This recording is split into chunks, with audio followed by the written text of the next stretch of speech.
কর্ণদ্বয়কে ভগবানের শ্রবণের দিকে অত্যন্ত গুরুত্বর সহিত রাখবার চেষ্টা করব। আসলে আমরা ধর্ম করি, কিন্তু ধর্মের খুঁটিনাটিগুলোকেই বেশি প্রাধান্য দেই। প্রকৃত ধর্মের গোড়াতেও যেতে পারি না।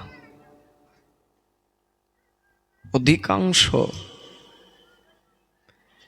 বদ্ধ জীব আমরা ধর্মটাকে কিভাবে করি, ওই উপরে উপরে। ধর্মের যে গৌণ বস্তু, ওগুলোকে নিয়েই আমাদের মাতামাতি, ওগুলো নিয়েই টানাটানি। আর মুখ্য যে বস্তু, ওই নিয়ে আমাদের খুব একটা আলোচনাও হয় না, আর ওইটার প্রতি খুব একটা রুচিও শ্রদ্ধাও আমাদের নাই। আর নাই বলেই শ্রবণ করেও সেই শ্রবণের সুফলও পাই না। বহুকাল ধরে শ্রবণ করছি কত কত মহাত্মাদের মুখ থেকে, তারপরেও নিজের সদাচার এখনো সঠিক হতে পারল না। তাহলে কেবল শ্রবণই করেছি ওই উপরে উপরে। ধর্মটা অতি সূক্ষ্ম, অতি সূক্ষ্ম বিচার আছে ওর। অল্প সময়, বেশি সময় লাগেও না।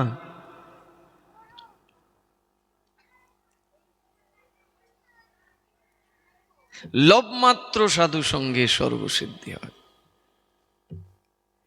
এইটুকু সময়, লব মানে 3 সেকেন্ড সময়কে লব বলা হচ্ছে। চোখের পলকে শেষ হয়ে যায় সময়।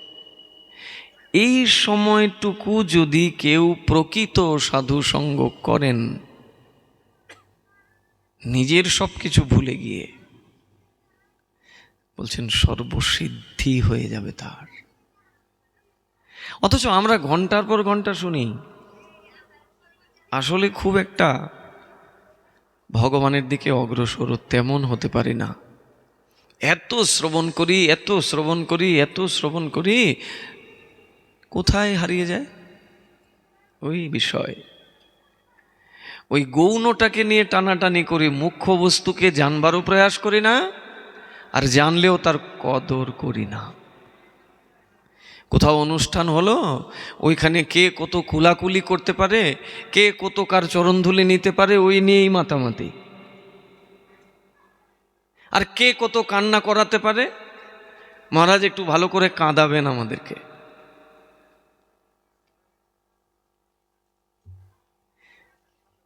এই যে আমাদের প্রবণতা, এটা আসলে ধর্মের মুখ্য বিষয় না, এটা গৌণ। বৃন্দাবনে এখনো এই কলির এত দাপট চতুর্দিকে, তারপরেও বৃন্দাবনে এমন এমন মহাত্মারা আছেন যারা নিরন্তর ওই রাধা প্রেমে ডুব দেন, প্রতিদিন প্রতি মুহূর্ত রাধা নামে, কৃষ্ণ নামে নিরন্তর ডুব দেন। কিন্তু কই, তাদের চোখে তো এক ফোঁটা জল দেখা যায় না। রাধারাম যখন উচ্চারণ করেন, কৃষ্ণ নাম যখন উচ্চারণ করেন, কই তারা তো ওই বাইরের, ভেতরের ভজনটাকে বাইরে এনে প্রকট করেন না। ভক্তদের সাথেও তো কোনো এই সব বিষয় দেখি না। তাদের যে প্রেমটা, এটা তো অনুভবের বিষয়।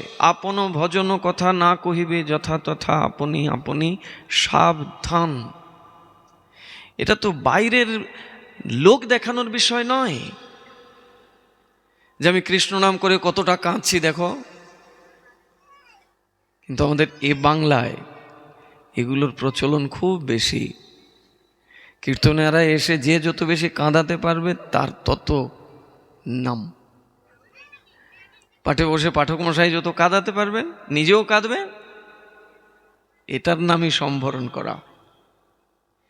প্রেমে একদম ডুব দিয়েছে, তাও প্রেমের বহিঃপ্রকাশ হবে না, এটা হলে সম্ভরণ। প্রেমকে লুকিয়ে রাখা। প্রেমটা তো গুহ্য বস্তু, এটা প্রকাশ করার বিষয় নয়। আবার এটা প্রকাশ হয়ও কখন? স্বজাতির সঙ্গ যখন হয়, যখন এক গোত্রের, একই সাধনালব্ধ, একই সম্প্রদায়, একই গোত্রের, একই সমান সাধন চিত্ত হৃদয়ের সাথে সম্পর্ক হয়, তখনই ওই প্রেমটা বিকশিত হয়। সাধারণ মানুষের কাছে তো হতেই পারে না। এটা প্রেমের নামে কপটতাকে বলি। আর এই কপটতার মধ্যেই আমরা ডুবে আছি বলে শ্রবণ করেও তার শ্রবণের সুফল পাই না। এত এত শ্রবণ করি কৃষ্ণ কথা, কই কৃষ্ণের প্রতি তো নিজেকে ডুবাতে পারি না, কৃষ্ণের দিকে তো এগোতে পারি না। এখনো বলি যে মহারাজ করার তো ইচ্ছা থাকে কিন্তু সময় পাই না। আহা, কত অজুহাত করবেন? কৃষ্ণ সেবা করার জন্য কি আলাদা সময় বের করতে হয়? আপনার নিজের জন্য সময় দেন না সারাদিন সারা রাতে? তো আপনার জন্য যে সময়টা দিচ্ছেন ওইটাই তো কৃষ্ণকে দিয়ে আপনি নেবেন, আর কি আলাদা করে কিছু করতে হয়? এগুলো কেবলই কপটতার, কিছু নহে। কিন্তু বিশ্বাস রাখবেন, ভগবত ভক্তির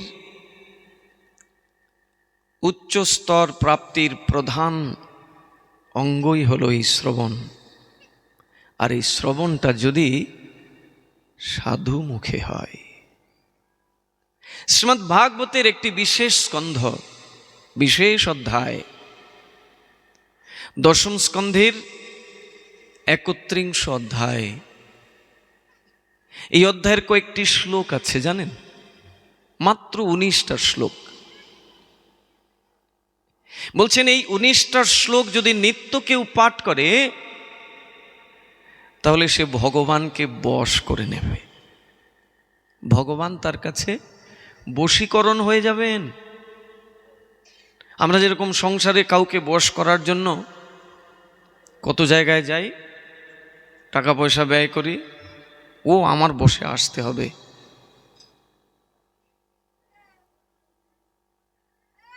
এই অধ্যায় দশম স্কন্ধের 31 অধ্যায়ে 19টি শ্লোক মাত্র। বলছেন এই 19টি শ্লোক যদি নিত্য কেউ পাঠ করে তাহলে সে সংসারের মানুষ তো সংসারের মানুষ, যাকে ব্রহ্মা নারদ বশ করতে পারে না তাকে বশ করা যাবে।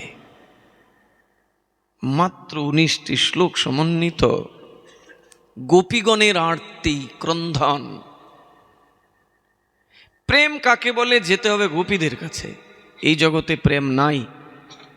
যারা এইভাবে কান্নাকাটি করে এগুলো কেবল আকর্ষণ তৈরি করবার জন্যে, নিজের মহিমাকে প্রকট করবার জন্যে, নিজের প্রতিষ্ঠার জন্যে।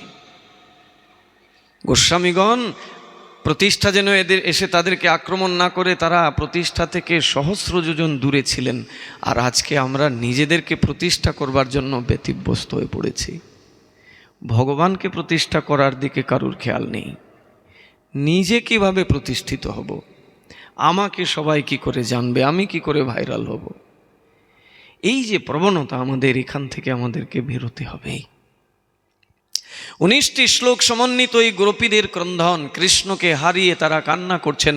আর ওই কান্নার মধ্যে কৃষ্ণের স্তুতি হচ্ছে। আপনাকে কেউ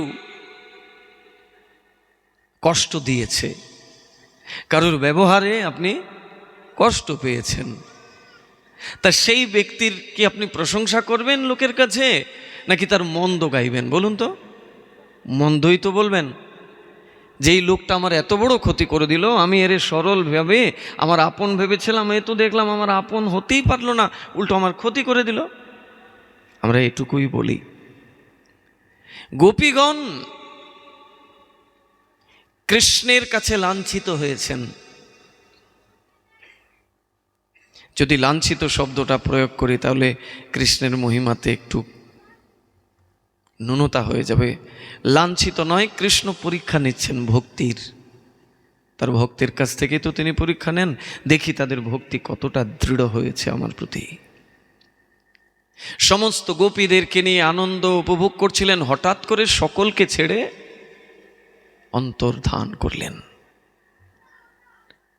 তারা ঘর বাড়ি ছেড়ে এসেছেন ভগবানের ডাকে সাড়া দিয়ে। ভগবান তাদেরকে সঙ্গ দিয়ে আবার হারিয়ে গেছেন। এই কষ্ট অন্য কষ্টের চাইতে নিশ্চয়ই বড়। আত্মহারা হয়ে এদিক ওদিক অন্বেষণ করছেন, বৃক্ষকে জিজ্ঞাসা করছেন, কৃষ্ণকে দেখেছ?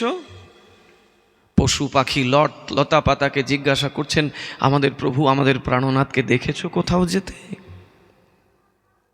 বিরহ কাকে বলে? এক সময় যখন দেখলেন কেউই সদুত্তর দিতে পারছে না, কেউ বলছে না কৃষ্ণ কোন পথ দিয়ে হারিয়ে গেছেন, তখন কি আর করবেন? সকলে যমুনা পুলিনে একত্রিত হয়ে বসেছেন, মাঝখানে রাধারানী। শ্রীজি রাধা মাঝখানে মধ্যমণি রূপে, আর তার চতুর্দিকে পরিবেষ্টিত হয়ে রয়েছেন ব্রজাঙ্গনাগণ, ব্রজগোপীগণ। সবাই উচ্চেশ্বরে কান্না করছেন। প্রভুকে হারিয়ে, প্রভুর বিরহে উন্মাদ হয়েছেন তারা। ভগবানকে পেয়ে যদি কেউ হারিয়ে ফেলে, তখন তার মধ্যে যে উন্মাদনা, সেই উন্মাদনা গোপীদের মধ্যে থেকে আমরা দেখতে পাই শ্রীমদ্ ভাগবতে।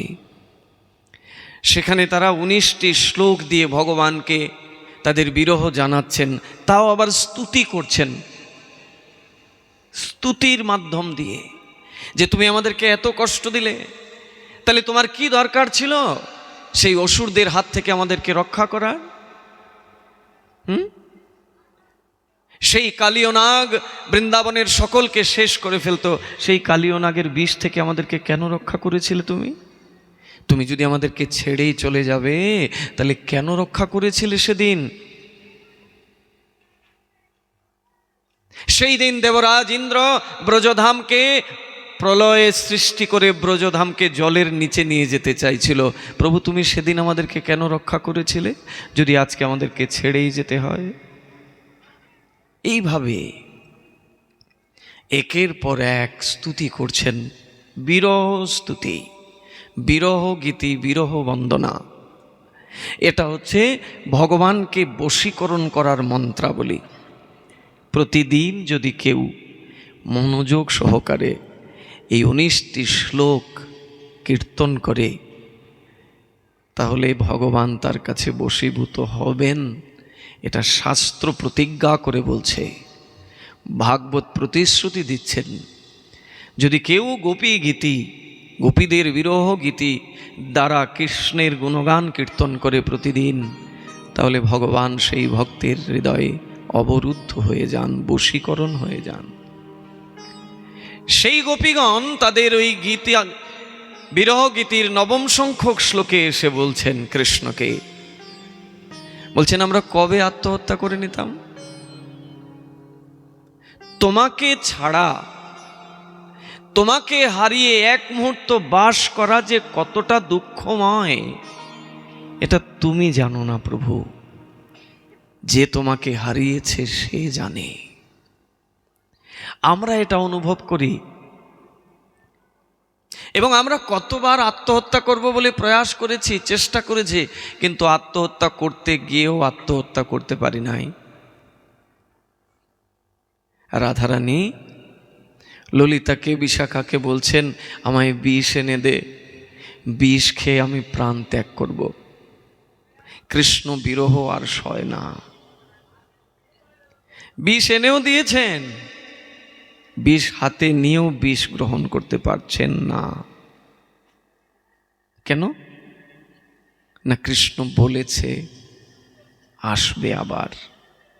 এই যে কৃষ্ণ কথায় তাদের বিশ্বাস, যে প্রভু যেহেতু বলেছেন আসবেন, অবশ্যই আসবেন, অতএব আমি যদি মারা যাই, আমি যদি আত্মহত্যা করি, আমার তো সুখ হবে, কিন্তু প্রভু যদি কোনোদিন আসে আবার ফিরে ব্রজে, তাহলে প্রভুর সেবা কে করবে? প্রভুর সেবার চিন্তা করে মরতে গিয়েও মরতে পারছেন না। এর নাম ভালোবাসা, এর নাম অনন্য ভক্তি। যে ভক্তির কথা আমরা গতকাল শ্রবণ করেছি, আজকে সেই যা ধারায় আবার আস্বাদন করব, যাতে আমাদের অনন্য ভক্তি পাবার জন্যে ভগবানের কাছে অভিলাষ থাকে। এই সংসারের এই বিষয়বস্তু ভগবানের কাছে না চেয়ে সেই ভক্তিটা চাইতে হবে। ভগবান বলছেন, ये যথা মাং প্রপদ্যন্তে ত্বাং ততৈব ভজামি অহম। আমার কাছে যে যে বস্তু চায় আমি তাকে সেই বস্তু দেই। কেউ হয়তো বলছে যে ভগবান এত বিষয় দিয়েছো, এত বিষয় দিয়েছো, এখন আর তোমার ওই বিষয় আমার ভালো লাগে না, এই বিষয়ের হাত থেকে আমাকে বাঁচাও। আর কত বিষয়ের সঙ্গ করব? ভগবান বলছেন, আমার কি দোষ? তুমিই তো আমার কাছে বিষয় চেয়েছিলে, তুমি চেয়েছো তাই তুমি পেয়েছো। আমরা আসব ভক্ত ভগবানের কাছে কি চেয়েছিলেন। পরে যখন ভগবানের সাক্ষাৎকার পেয়েছেন, বলছেন আমি আগে যা চেয়েছি এগুলো কিচ্ছু লাগবে না, ওগুলো তুমি নিয়ে নাও, তোমার চরণে আমায় জায়গা দাও। ভগবান বলছেন, আমার তো কিছু করার নাই, আমি তো ভক্ত বৎসল। আমার ভক্ত আমার কাছে যা চায় আমি তাকে দেই নির্দ্বিধায়। তুমি চেয়েছিলে যেটা, সেটা তোমাকে ভোগ করতেই হবে। এখন তুমি বলছো ওটা লাগবে না, বললে হবে আগে চেয়েছিলে কেন? আগে যেহেতু চেয়েছো তাহলে ভোগ করতে হবে। আসবো আমরা সেদিকে। ব্রজাঙ্গনাগণ, ব্রজগোপীগণ বলছেন, আমরা কবে আত্মহত্যা করে নিতাম, কিন্তু আত্মহত্যা করতে গিয়েও করতে পারি না। কেন জানো? তোমার কথা যখন আমরা ভাবি তখন মরতে গিয়েও মরতে পারি না। তোমার চাইতে তোমার কথার শক্তি অনেক উপরে। আমরা জানি ভগবানই সর্বশক্তিমান, ভগবানের উপরে কোনো শক্তি নাই,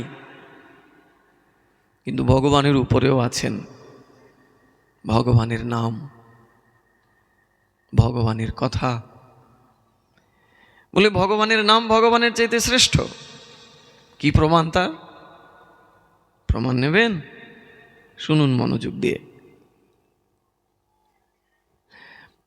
সীতাহরণ হয়েছেন, রাবণ সীতাকে নিয়ে অশোক বনে লুকিয়ে রেখেছে। এখন রাম বানর সেনাদেরকে দিয়ে লঙ্কা যুদ্ধ করবেন, লঙ্কায় গিয়ে রাবণকে বধ করবেন, সীতাকে ফিরিয়ে আনবেন। তা যাবেন কি করে? এই বিরাট নদী অতিক্রম করে তো যেতে পারবেন না। তাহলে কি করতে হবে? না, সেতু করতে হবে। সেতু বন্ধন শুরু হলো।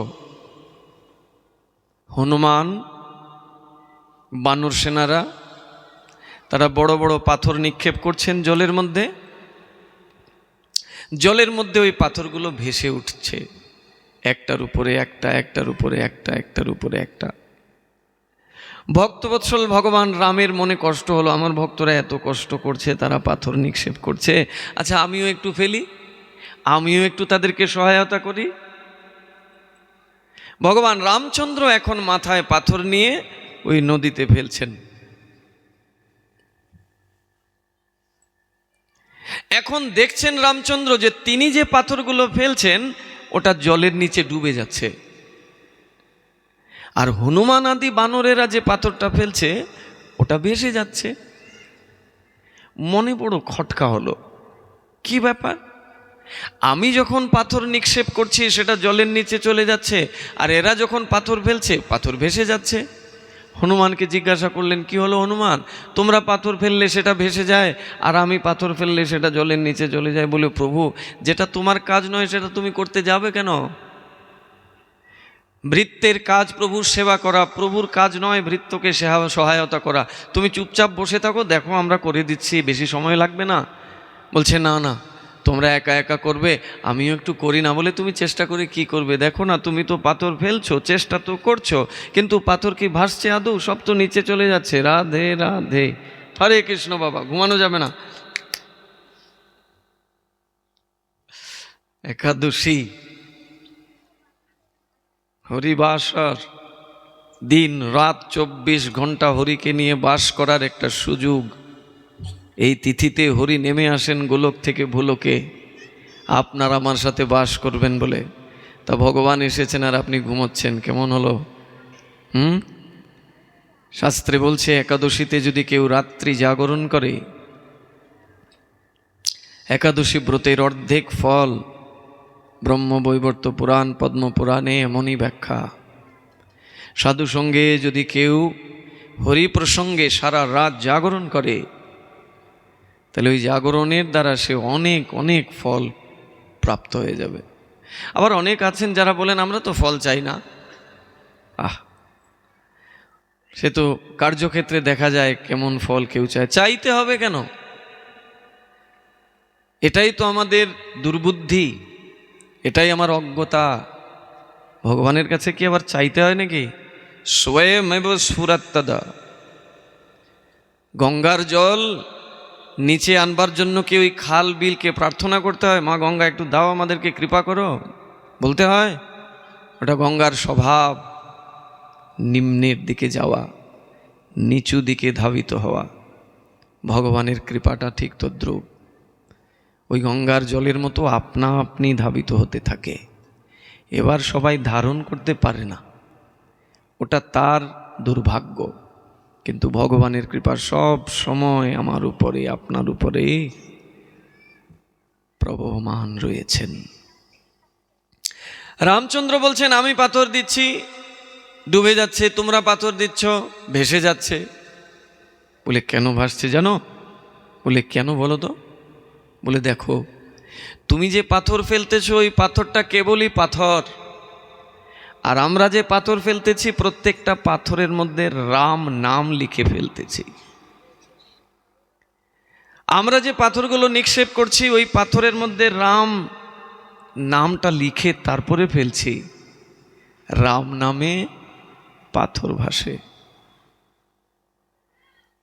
এই জন্য ভগবানের চাইতে ভগবানের নাম আরো উপরে, নামের শক্তি আরো উপরে।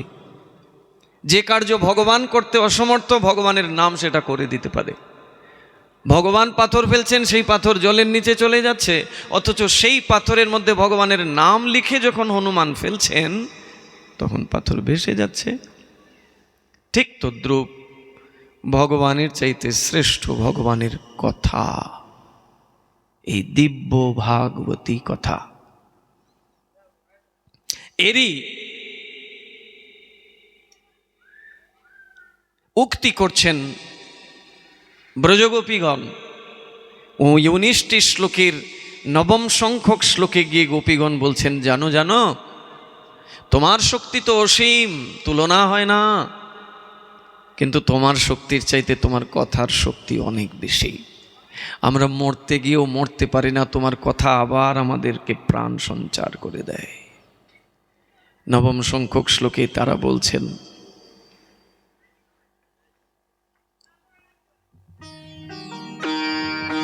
তব কথামৃতম তপ্তো জীবনম কবিভিঈড়িতম কল্মষাপহম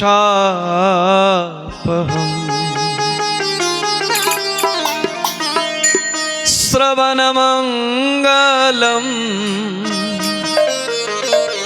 শ্রীমদয়াততম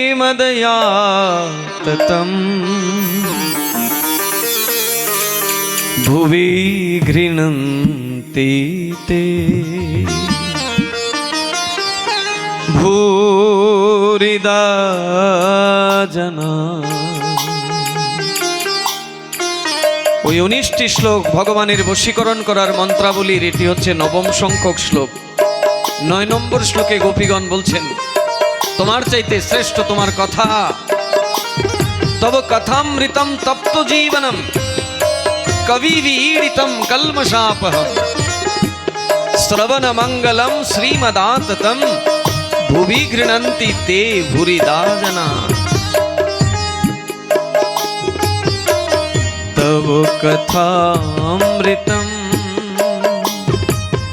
তপ্ত जीवनम कविभिरीडितम् कल्मषापहम् तव कथामृतम् तप्तो जीवनम् कविभिरीडितम्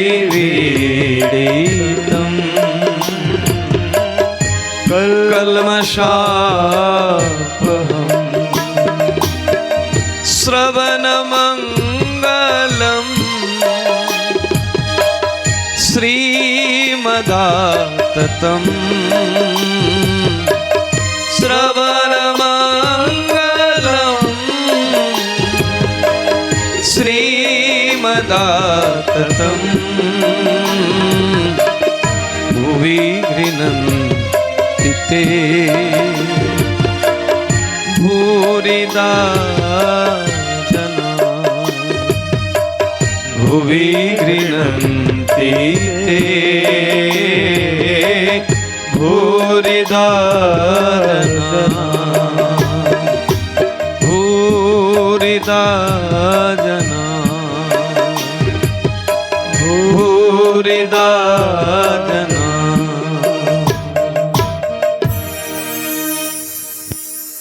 বলছেন তোমার কথাটা কেমন জানো? তোমার কথা কেবল কথা নয়, তোমার কথা অমৃত সদৃশ।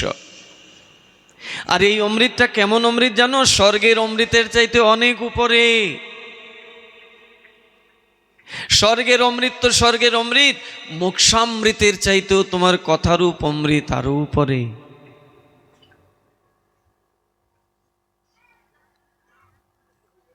তবে তোমার এই কথারূপ অমৃত জিহ্বা দিয়ে পান করা যায় না।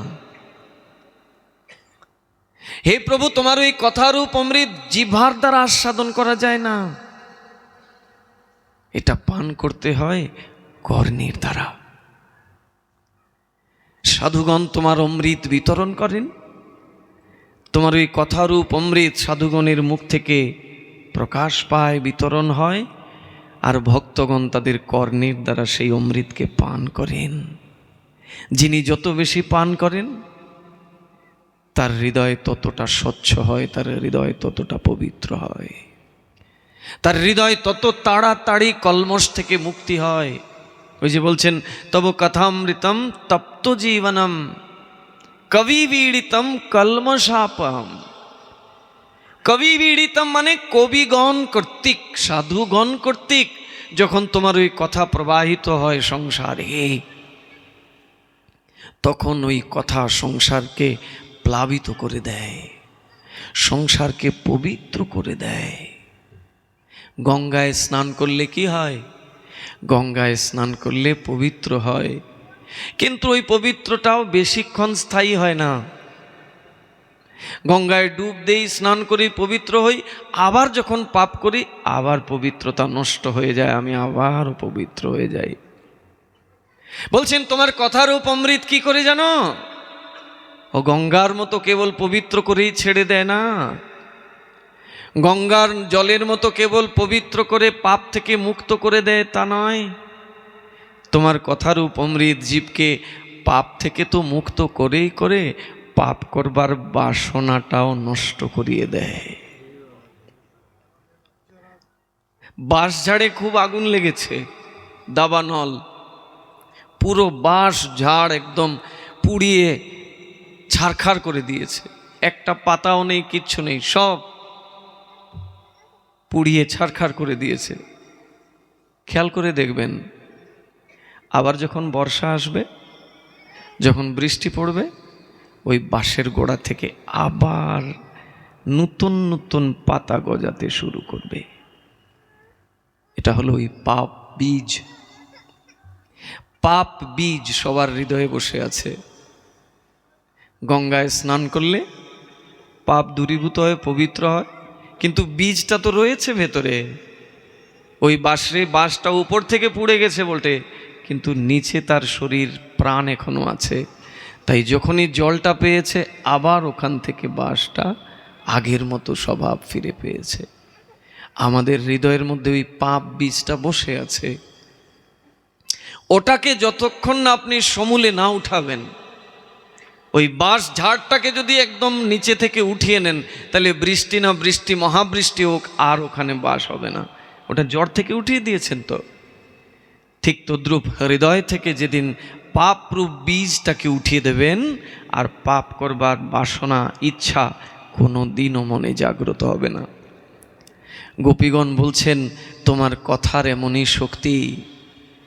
জীবের হৃদয়ে যে পাপরূপ বীজটা আছে, যেটা তাকে পবিত্র হতে গিয়েও আবার অপবিত্র করে দেয়, সেই পাপ বীজ থেকে তাকে উদ্ধার করে নেয়, পাপ বীজটা নষ্ট করে দেয়। পাপ করবার বাসনা, পাপ করবার ইচ্ছা, পাপ করবার প্রবৃত্তিটা নষ্ট হয়ে যায়। এই শক্তি প্রভু তোমার নাই, এই শক্তিটা তোমার কথার মধ্যে আছে। সেই কথাই আমরা আস্বাদন করবার সৌভাগ্য লাভ করেছি এই গোহালা টেকের হাটে। আজকে এখানে কথা বিশ্রাম হবে। আবার সৌভাগ্য হয়েছে আগামীকালও অনুষ্ঠান আছে আপনাদের পাশেই, মহারাজপুর, রাতে সন্ধ্যায়। আপনাদের সন্ধ্যা মানে তো রাত 8টা-9টা, আমরা যখন ঘুমাই তখন আপনাদের সন্ধ্যা হয়। কালকেও বলেছিলাম যে 7টায় যদি শুরু করি তাহলে অনেক কথা শুনতে পারবো, কিন্তু সেই সন্ধ্যাই লাগলো তো 8:30টায়। কালকে মহারাজপুরে আছে, আবার আমরা আস্বাদন করব সেখানে। অনন্য ভক্তির ধারাবাহিকতাটা সেখানেও আমরা আস্বাদন করব। ভগবান দৃঢ় প্রত্যয় নিয়ে ভক্তদেরকে ঘোষণা দিচ্ছেন, প্রতিজ্ঞা করছেন যে তার কোনো চিন্তার অবকাশই নাই যদি সে আমার ভক্ত হয়ে যায়। আর ভক্তটা কেমন? ওই লোক দেখানো গোড়া ভোজা নয়, অনন্য ভক্ত। অনন্য ভক্ত মানে নো অন্য ইতি অন্ন, নো অন্য ইতি অনন্য, যে একজন ছাড়া দ্বিতীয় কাউকে চেনে না, তিনি অনন্য। কেবলা ভক্তি, নিশ্চলা ভক্তি এরই নাম। এক ছেড়ে এক সাধে সব সাধে, सब साधे कोई ना साधे। एक साधे सब साधे मतलब कोई एक को साधना कर रहे हो आप और सबका कृपा मिल जाए तो वो बढ़िया है, या सबका साधन करोगे और किसी का कृपा ना मिले वो बढ़िया है? कौन सा है? আপনি একজনকে সাধনা করে সকলের কৃপা পেয়ে যাচ্ছেন, এটা বড়, না সকলের সাধনা করে কারুর কৃপা পাচ্ছেন না ওটা বড়? কোনটা বাবা? একজনের সাধনা করে সবার কৃপা পেয়ে যাচ্ছেন, ওটা বড়, না সবার সাধনা করছি, এই ঘটে ওই ঘটে সব ঘটে দিচ্ছি একটা একটা করে ফুল, সব ঘটে ফুল দিয়ে আলটিমেট দেখা গেল কিছুই পেলাম না? কোনটা বড়? এক সাধে সব সাধে। একজনকে সাধনা করলে যদি সকলের সাধনা হয়ে যায় তাহলে তো এটাই আমাদের প্রয়োজন। এটার কথাই মহাপ্রভু বললেন, আরাধ্য ভগবান ব্রজেশ তনয়া তদ্ধাম বৃন্দাবনম। যদি কৃষ্ণের কথা বলেন, আহা, একটু মাটাকে বাইরে একটু ঘুরায় নিয়ে আসেন মা।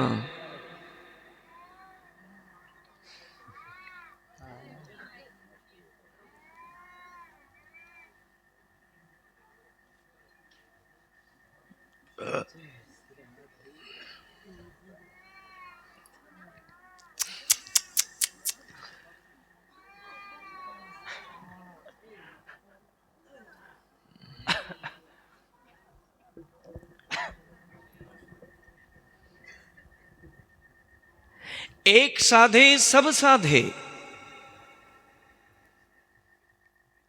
অনন্য ভক্তি মানে এটাই, ন অন্য ইতি অনন্য। ভগবান বলছেন যদি কেউ অনন্য ভক্তি আমাতে অর্পণ করে, তাহলে আমি প্রতিজ্ঞা করে বলছি, যোগক্ষেমম বহামি অহম। তার যাবতীয় যা কিছু প্রয়োজন ইহ সংসারে এবং পর সংসারে, বহামি অহম মানে বহন করে দিয়ে আসি আমি নিজে। আমি নিজে তার ইহ সংসারে যা কিছু প্রয়োজন এবং পর সংসারে মরার পরে যা যা প্রয়োজন আমি নিজে বহামি আহম বহন করে তার কাছে দিয়ে আসি।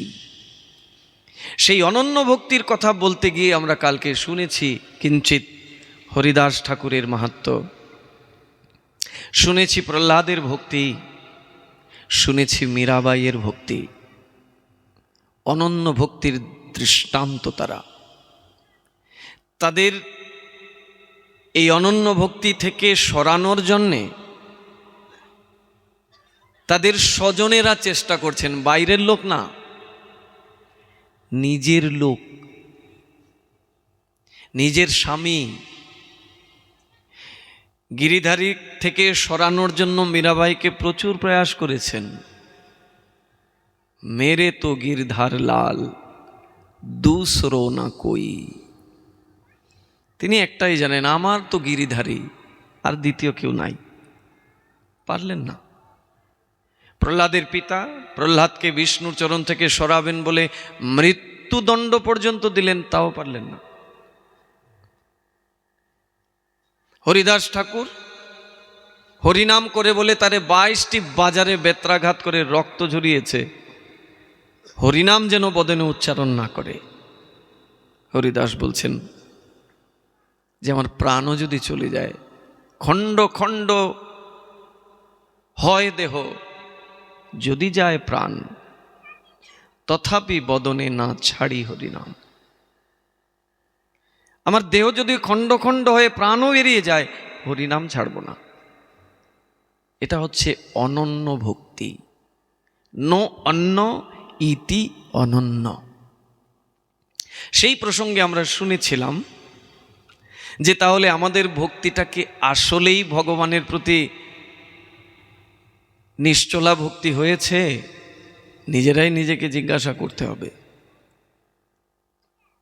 যদি ভগবানের প্রতি আমাদের ওই রকমের বিশ্বাস থাকতো যে প্রভু আমাকে রক্ষা করবেন করবেন করবেনই, যেহেতু আমি তার, তিনি আমার, অতএব এটা তার কর্তব্য, আমার এ নিয়ে ভাবারই দরকার নাই।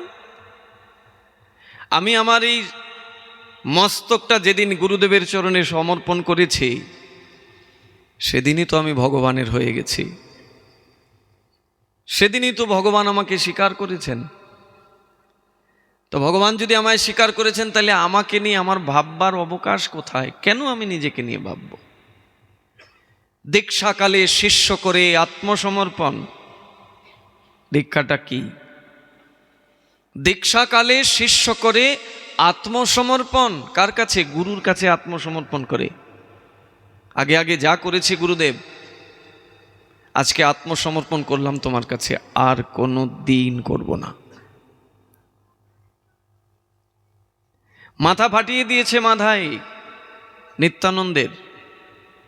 ক্রোধে মহাপ্রভু চক্র নিয়েছেন হাতে, নিয়ে বলছেন যাও চক্র, জগাই মাধার গলা কেটে দাও।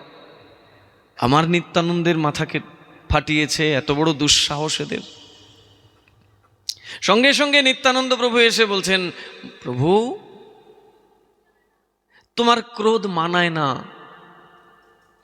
তুমি প্রতিজ্ঞা করেছো এই কলিযুগে অস্ত্র ধারণ করবে না, তুমি নিজে বলছো প্রেম দ্বারা সকলকে শোধন করবে, প্রেম দিয়ে সকলকে তুমি উদ্ধার করবে। তুমি যদি অস্ত্র হাতে নাও শোভা পায়? মহাপ্রভু বলছেন তোমার মাথা ফাটিয়ে দিয়েছে, আর তুমি তাদের হয়ে আমার কাছে বলছো? বলছেন ওরা অবোঝ, নির্বোধ, বোঝে না। বোঝে না বলেই তো আমাকে আঘাত করেছে। কিন্তু তুমি তো প্রেমের ঠাকুর, তুমি তো প্রেম দিয়ে তাদেরকে উদ্ধার করবে। মহাপ্রভু নিজের ক্রোধকে সম্বরণ করলেন। তখন মহাপ্রভু মাধাই, জগাই আর মাধাইকে বলছেন, জগাই, মাধাই, আর করিস নে পাপ। মানে এখন পর্যন্ত যত পাপ করেছিস, আর করিস নে পাপ। এখন পর্যন্ত যে পাপ করেছিস সব আমি নিয়ে নিলাম, কিন্তু এখনের পরে যদি পাপ করিস তাহলে কষ্ট পেতে হবে। মহাপ্রভু বলছেন আর করিস নে পাপ। আর জগাই মাধাই কি বলছে জানেন? বলছেন, প্রভু আর না রে বাপ। প্রভুকে বাপ মানে পিতা বলে সম্বোধন করছেন। বলছেন আর না রে বাপ, এত পাপ করেছি তারপরেও তুমি ক্ষমা করে তোমার চরণের স্থান দিয়েছ, আর পাপ করব? আর না রে বাপ।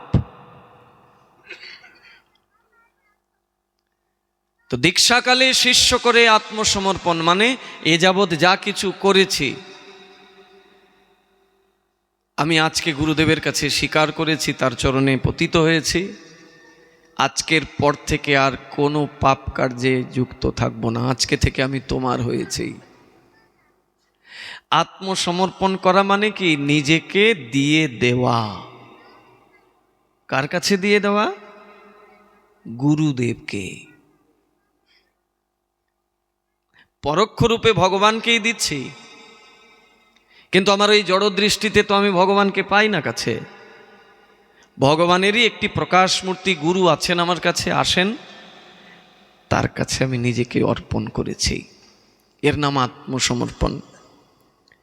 দীক্ষাকালে শিষ্য করে আত্মসমর্পণ, সেই কালে কৃষ্ণ তারে করে আত্মসম।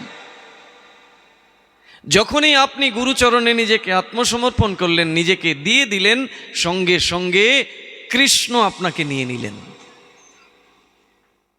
আজকে থেকে আপনি কৃষ্ণের হয়ে গেলেন। তাহলে আপনার আর কিসের ভয়? আপনার আর কিসের চিন্তা? কারণ এখন তো আপনি একজনের হয়েছেন, আর যার হয়েছেন তিনি স্বয়ং ভগবান কৃষ্ণ। তা তো আর চিন্তার কারণ নাই। কিন্তু তারপরেও তো আমাদের চিন্তা হয় না? খুব হয়। যখনই বিপদে পড়ি তখনই ওই কৃষ্ণের পাশে আবার একটু নৃসিংহদেবকেও রাখি। এর নাম অনন্য ভক্তি। এক সাধে সব সাধে, এর নাম অনন্য ভক্তি না।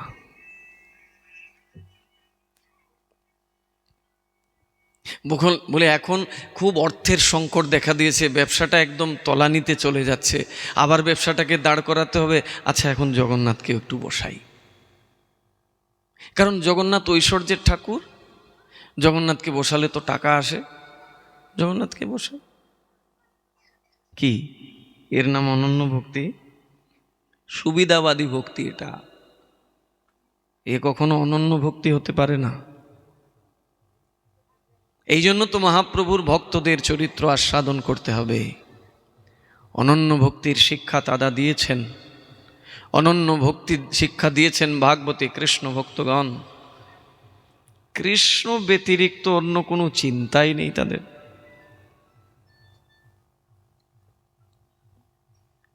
তাহলে কি আমরা অন্যদেরকে অবজ্ঞা করছি?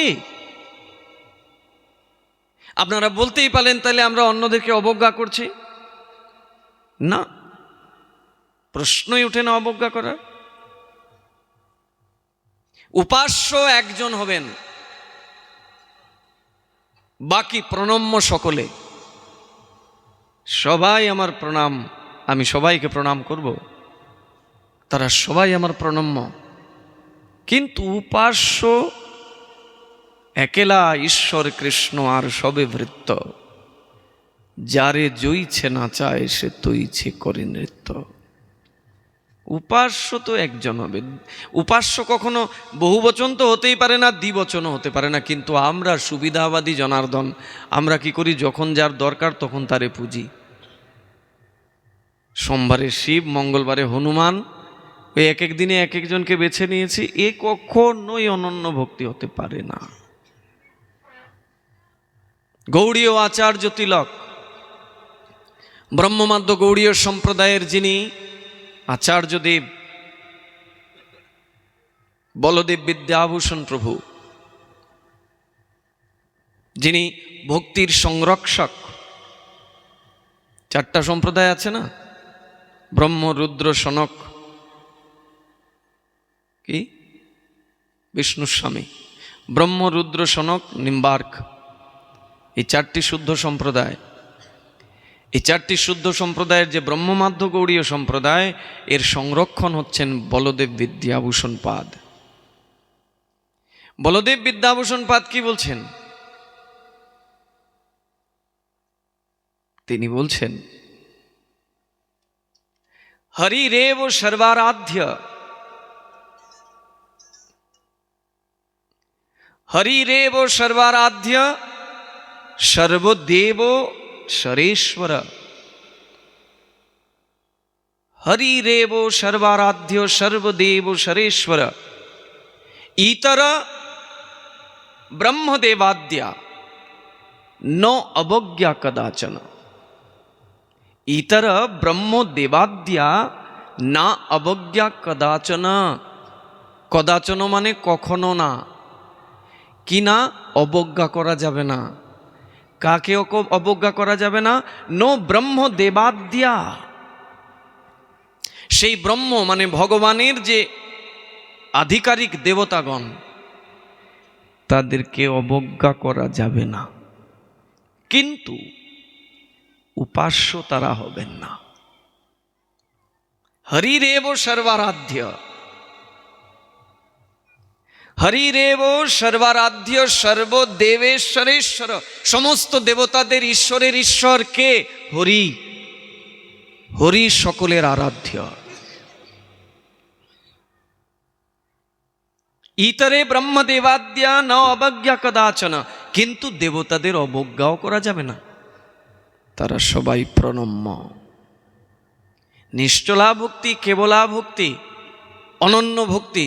আপনি বলতে পারেন, আরে ভগবান যে বলছেন তিনি ভক্তের সমস্ত কিছু বহন করেন, কই আমার তো বহন করলেন না, কেনই বা করবেন? আপনার ভক্তি তো কৃষ্ণচরণে স্থির নয়, ওটা তো ভ্রাম্যমান, আজকে এই জায়গায় কালকে ওই জায়গায়। যখন বিপদে পড়েছি তখন খালি উগ্রং বীরং মহাবিষ্ণুং জ্বলন্তং সর্বতোমুখম নৃসিংহং ভীষণং ভদ্রং মৃত্যু মৃত্যুং নমাম্যহম। দিন যাচ্ছে, রাত যাচ্ছে, খালি তাকেই ডাকছি, বিপদ থেকে আমারে বাঁচাও।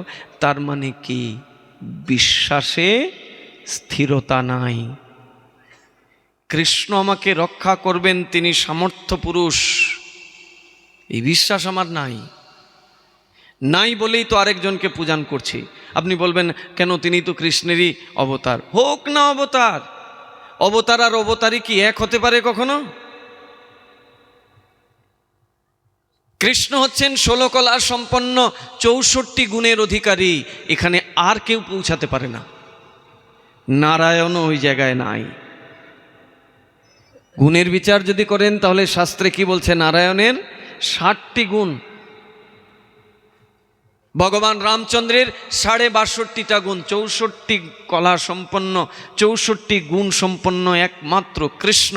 আর সেই কৃষ্ণই কলিযুগে শ্রীকৃষ্ণ চৈতন্য মহাপ্রভু রূপে এসেছেন। এক সাধে সব সাধে। ওই কৃষ্ণের চরণে পুষ্পাঞ্জলি দিলে কেবল ওই দশাবতার নয়, দেবতা আদি কিঙ্কর প্রজাপতি সকলের পূজা আপনা আপনি হয়ে যায়। এই বিশ্বাসটা তো রাখতে হবে আমার। আমি যদি পিতার চরণে আশ্রয় নেই, পিতাকে যদি সর্বেশ্বর রূপে স্বীকার করি, তাহলে ওই পিতার সেবার দ্বারা সকলের সেবা হয়ে যাবে। এক সাধে সব সাধে, তিনি একমাত্র যাকে সাধনা করলে সকলের সাধনার ফল পেয়ে যায়। কিন্তু আমার বিশ্বাস নাই। কেন? কৃষ্ণের কি সেই ক্ষমতা নাই? কৃষ্ণ কি রক্ষা করে না? তার বিপদভঞ্জন মধুসূদন বলে যে তার নামের আগে একটি পরিচয় আছে, এটা কি কৃষ্ণ ভুলে গিয়েছেন? কৃষ্ণ কি ভুলে গিয়েছেন তিনি যে বলেছেন যে আমি আমার ভক্তকে সর্বাবস্থায় রক্ষা করি? এটা কি কৃষ্ণ ভুলে গিয়েছেন নাকি? কম অত্যাচার করেছিল এই বৃন্দাবনে অসুরেরা, কখনো অগাসুর, কখনো তৃণাবর্ত, কখনো বকাসুর, কখনো পুতনা, কখনো বা অরিষ্ঠাসুর, কখনো কংস নিজে। ছেড়ে দেন অসুরদের কথা, স্বর্গের দেবতা ইন্দ্র পর্যন্ত এসেছিল, স্বর্গের রাজা ইন্দ্র, সেই দেবরাজ ইন্দ্র পর্যন্ত এসেছিল বৃন্দাবনের ক্ষতি করবার জন্যে। বৃন্দাবনকে তছনছ করে দেবে, বৃন্দাবনের কোনো অস্তিত্বই সে রাখবে না। পেরেছিল? কিচ্ছু করতে পারেনি। কেন করতে পারেনি? না, এই বৃন্দাবনে এমন একজন পুরুষ বিরাজমান রয়েছেন যিনি সৃষ্টি স্থিতি প্রলয়ের কারণ, যিনি পৃথিবীকে সৃষ্টি করেছেন, যিনি বৃন্দাবনকে সৃষ্টি করেছেন। সেই বৃন্দাবনেশ্বর কৃষ্ণ বৃন্দাবনে আছেন, আর সেই বৃন্দাবনকে ইন্দ্রের মতো দেবতা ক্ষতি করে নিতে পারে? অসুরেরা তো দূরের কথা। আমরা তো এগুলো শুনি, শুনেও আমাদের বিশ্বাসে নিশ্চলা নাই, এই জন্য ওইগুলো রাখি এখন। কিন্তু জানবেন, সব সাধে কই না সাধে। এইভাবে সকাল একটাই তো হৃদয় রে বাবা, একটা হৃদয় কয় জায়গায় দেবেন? এক মাথা কয় জায়গায় বিক্রি করবেন? কালকে আমরা শুনেছি সেই মুরারি গুপ্তের উপাখ্যান থেকে, কি আশ্চর্য! সারা রাত ঘুমায়নি সে শুধু চিন্তা করেছে যে মাথা আমি রামচন্দ্রের চরণে বিক্রি করেছি, ওই মাথাটা আবার কেমন করে উঠাই ওখান থেকে, অতএব মৃত্যুটাই শ্রেয়। সারা রাত ধরে ওই অস্ত্রটাকে শান দিয়েছেন, গলা কেটে দেবেন। মহাপ্রভু এসে হাজির, এসে বলছেন, কি আমি তোমার ভক্তির পরীক্ষা নিচ্ছিলাম আর তুমি নিজেকেই শেষ করে দিতে চাও? জড়িয়ে ধরলেন, ধরে বললেন, দেখো দেখো দেখো, ভালো করে দেখো, আমার দিকে তাকাও, দেখো আমি কে। এখন মুরারিগুপ্ত দেখছে নিমাইয়ের শরীরে, মহাপ্রভুর শরীরে সাক্ষাৎ রামচন্দ্র দেখা যায়। এই হলো অনন্য ভক্তি, এর নাম নিশ্চলা ভক্তি, ব্যবসায়িক বুদ্ধি না। এটা বানিয়া বুদ্ধির দ্বারা ভগবত ভক্তিতে কেউ অগ্রসর হতে পারে না। ওই রূপং দেহি যশং দেহি ওগুলো পাবেন, কৃষ্ণকে পাবেন না। কিন্তু আপনার আমার গন্তব্য কোথায়? কৃষ্ণই তো একমাত্র গন্তব্য, নাকি অন্য কিছু? কোনো গন্তব্য নাই। চাহে তপস্যা করে আপনি ব্রহ্মার কাছে পৌঁছে যান, চাহে শিবের কাছে পৌঁছে যান, চাহে সেই দেবলোক স্বর্গলোকে পৌঁছে যান, বেশি দিন স্থায়িত্ব নাই। আবার ঘুরে ফিরে এই মায়ার সংসারে আবারও আবর্তমান হতে হবে, ফিরে আসতেই হবে। যেখানে গেলে আর ফিরে আসতে হবে না, সেটা একমাত্র কৃষ্ণচরণ, ভগবানের চরণ। তাহলে সেই ভগবানের চরণে যেতে গেলে কি করতে হবে? ভগবানেরই সাধনা করতে হবে। আজকে আমাদের অশেষ সৌভাগ্য, ভগবানের সাধনারই একটি বিশেষ সাধনা আজকের এই তিথি, হরিবাসর ভৈমী একাদশী। আচ্ছা, এই একাদশী কি বৈষ্ণবদের সৃষ্টি করা কিছু? ও কলিযুগে বৈষ্ণবরা সৃষ্টি করেছেন বা মহাপ্রভু সৃষ্টি করেছেন এরকম? সত্য যুগ থেকে হয়ে আসছে। যবে থেকে সৃষ্টির কার্য শুরু হয়েছে তবে থেকে একাদশী। সেই রাজা অম্বরীশ, তো কলিযুগের কথা নয়, ত্রেতা যুগের কথাও নয়, দ্বাপরের কথাও নয়, রাজা অম্বরীশ করেছেন একাদশী। স্বয়ং ভগবান কৃষ্ণের পিতা নন্দ মহারাজ তিনি একাদশী ব্রত করেন। প্রত্যেকটি একাদশী নিরম্ভু নির্জলা করেন। তার পরিচয় তিনি ভগবানের বাবা, ভগবানের পিতা। ভগবানের পিতা তিনি, ভগবানকে পুত্ররূপে পেয়েছেন, সেই পিতা নন্দ মহারাজ তিনি একাদশী করেন। আর কি করেন জানেন? দ্বাদশী দিন পারণের আগে ভগবানকে সেবা দিয়ে ভগবানের প্রসাদ ব্রাহ্মণদেরকে দেন, সাধুদেরকে দেন, তারপরে নিজে গ্রহণ করেন। ভগবানের সেবায় এমন মগ্ন থাকেন যে সময়েরও কোনো খেয়াল থাকে না। একদিন নন্দ মহারাজ কি করেছেন জানেন? একাদশী তো করেছেন, নির্জলা করেছেন, পরের দিন দ্বাদশী পালন করবেন, সাধু সেবা করবেন, ভগবানের সেবা দেবেন, ব্রাহ্মণদের সেবা দেবেন। স্নান করতে গেছেন যমুনায়। স্নান করতে গেছেন, তখন সময়টা কিন্তু আসুরিক সময় ছিল। যে সময় তিনি স্নান করতে গেছেন ওই সময়টা ছিল আসুরিক সময়, নিশিরাত। ওই সময় শিবের অনুচরেরা অর্থাৎ অসুরেরা জগতে বিচরণ করে। আর ওই সময় রাত 2-2:30 বাজে নন্দ মহারাজ যমুনায় স্নান করতে গেছেন। তাড়াতাড়ি স্নান করে এসে রান্না বান্না করতে হবে, ভগবানকে ভোগ দেবেন, তারপরে সেই প্রসাদ ভক্তদেরকে দেবেন, ব্রাহ্মণদেরকে দেবেন। এদিকে কটা বাজে ওদিকে খেয়াল নাই তো, খেয়াল তো শুধু ভগবানের সেবার, ভক্ত সেবার দিকে। এমন এক সময় গিয়ে ডুব দিয়েছেন, ডুব দেওয়া মাত্র বরুণ দেবের অনুচরেরা তারে টেনে নিয়ে বরুণ লোকে চলে গেছে। চতুর্দিকে হাহাকার শুরু হয়ে গেছে। নন্দ মহারাজ যে স্নান করতে গেল আর তারে পাওয়া যাচ্ছে না। ডুবুরিরা আসলেন, ব্রজের সমস্ত ব্রজবাসীরা এসে যমুনাতে অন্বেষণ করতে লাগলেন, নন্দ মহারাজকে আর পাওয়া যায় না। পাবেন কোত্থেকে? তারে তো বরুণ দেবতা নিয়ে গেছে বরুণ লোকে। একাদশী করে পরের দিন স্নান করতে গেছেন, সময়টা ছিল অসময়।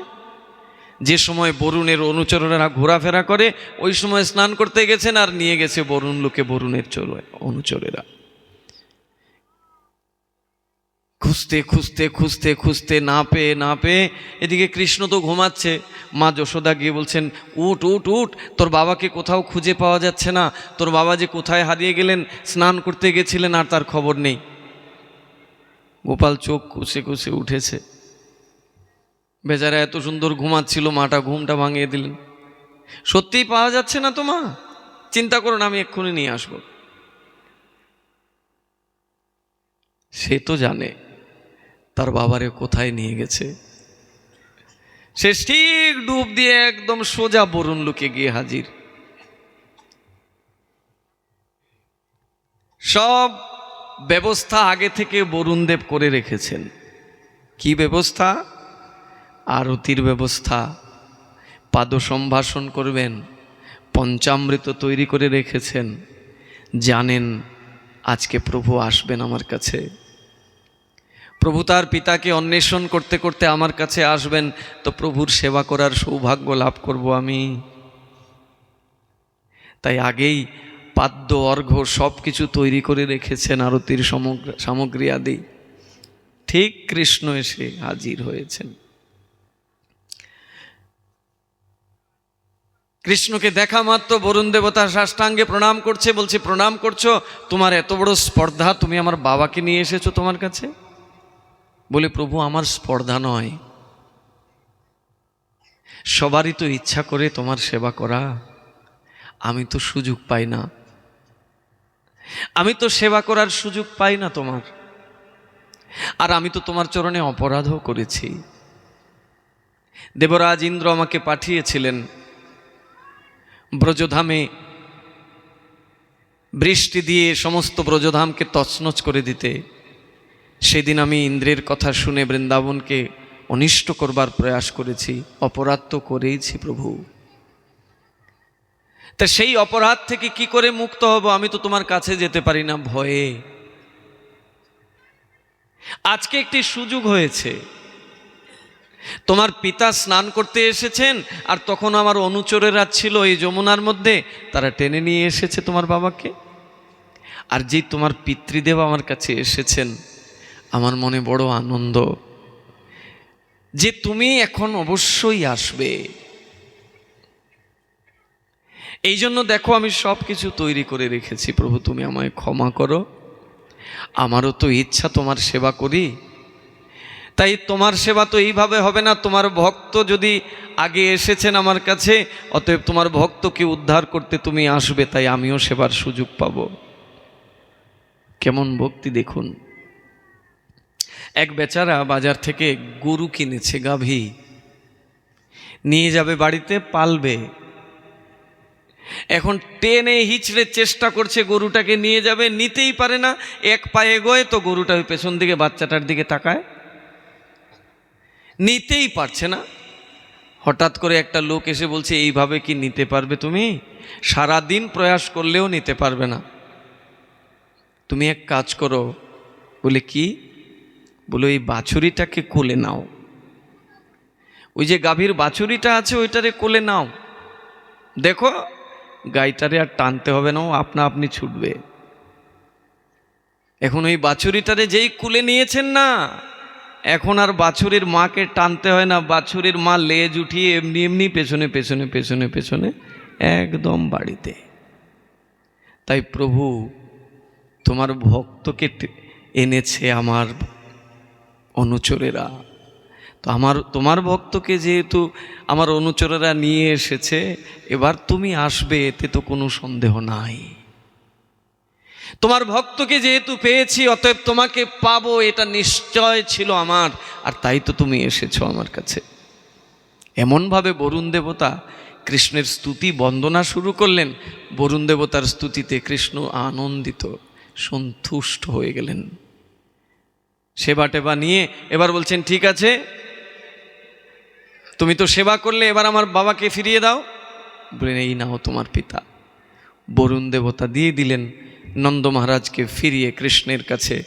কৃষ্ণ তার বাবাকে নিয়ে আসলেন নন্দালয়ে। মহোৎসব হলো নন্দগ্রামে।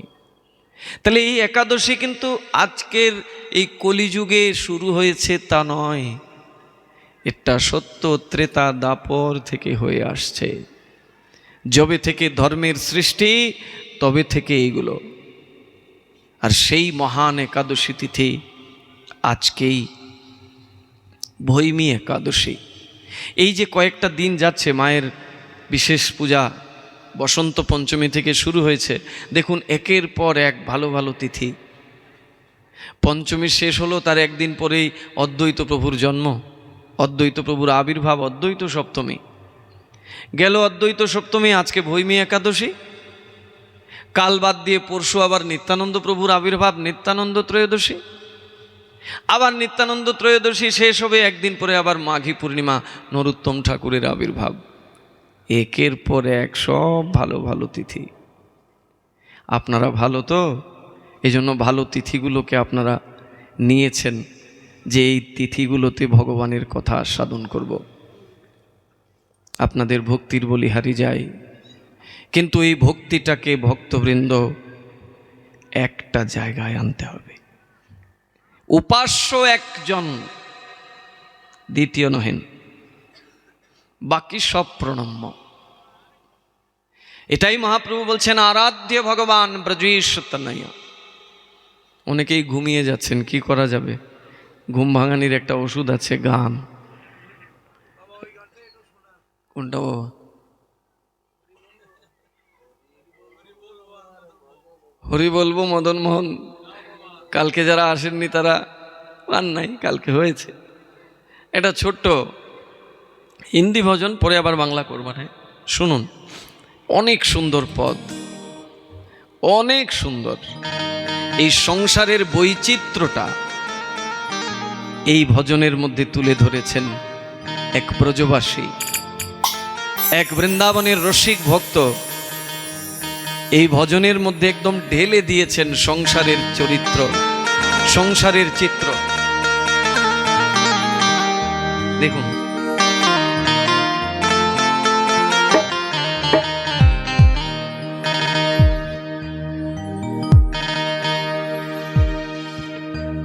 जगत के रंग क्या देखूं। আমরা যে ভজন শুনছি না, এগুলো সব মহাজনদের পদ, হোক সেটা হিন্দি হোক সেটা বাংলা। এটা কোনো সাধারণ কবির লেখা কবিতা নহে। এই জড়জগতের অনেক পণ্ডিত আছে, ধর্মের ধারে কাছেও নাই, অথচ গীতা লিখে ফেলে। দেখবেন বড় বড় গীতা লিখে বসে আছে, গীতার একটা শ্লোককেও পালন করে না জীবনে।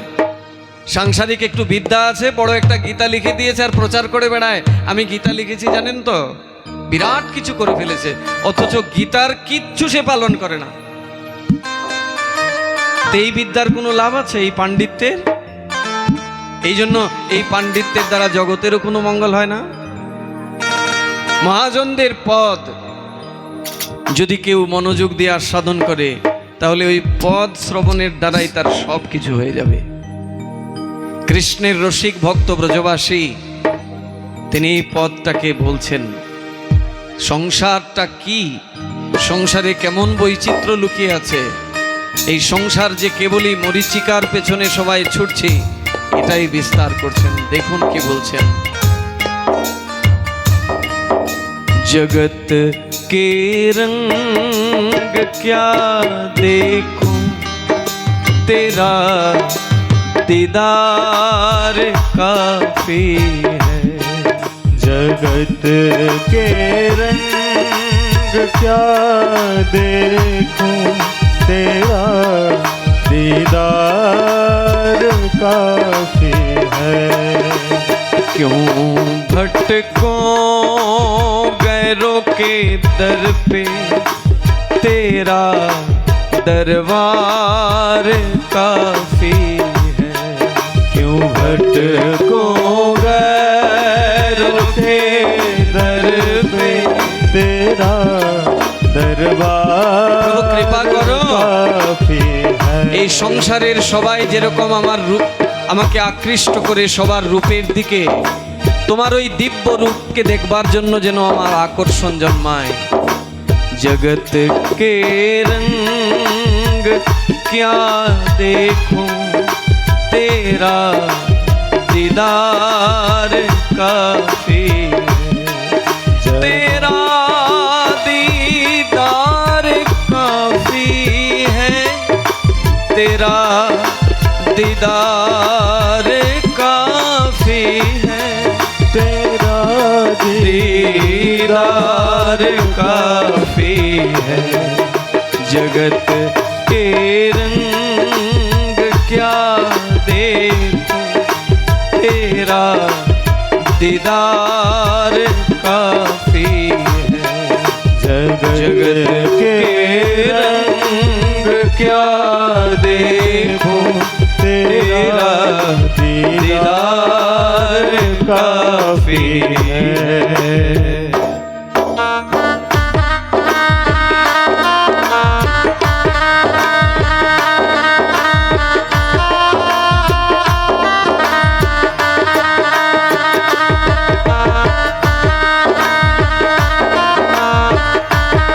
बोलो वृंदावन बिहारी लाल की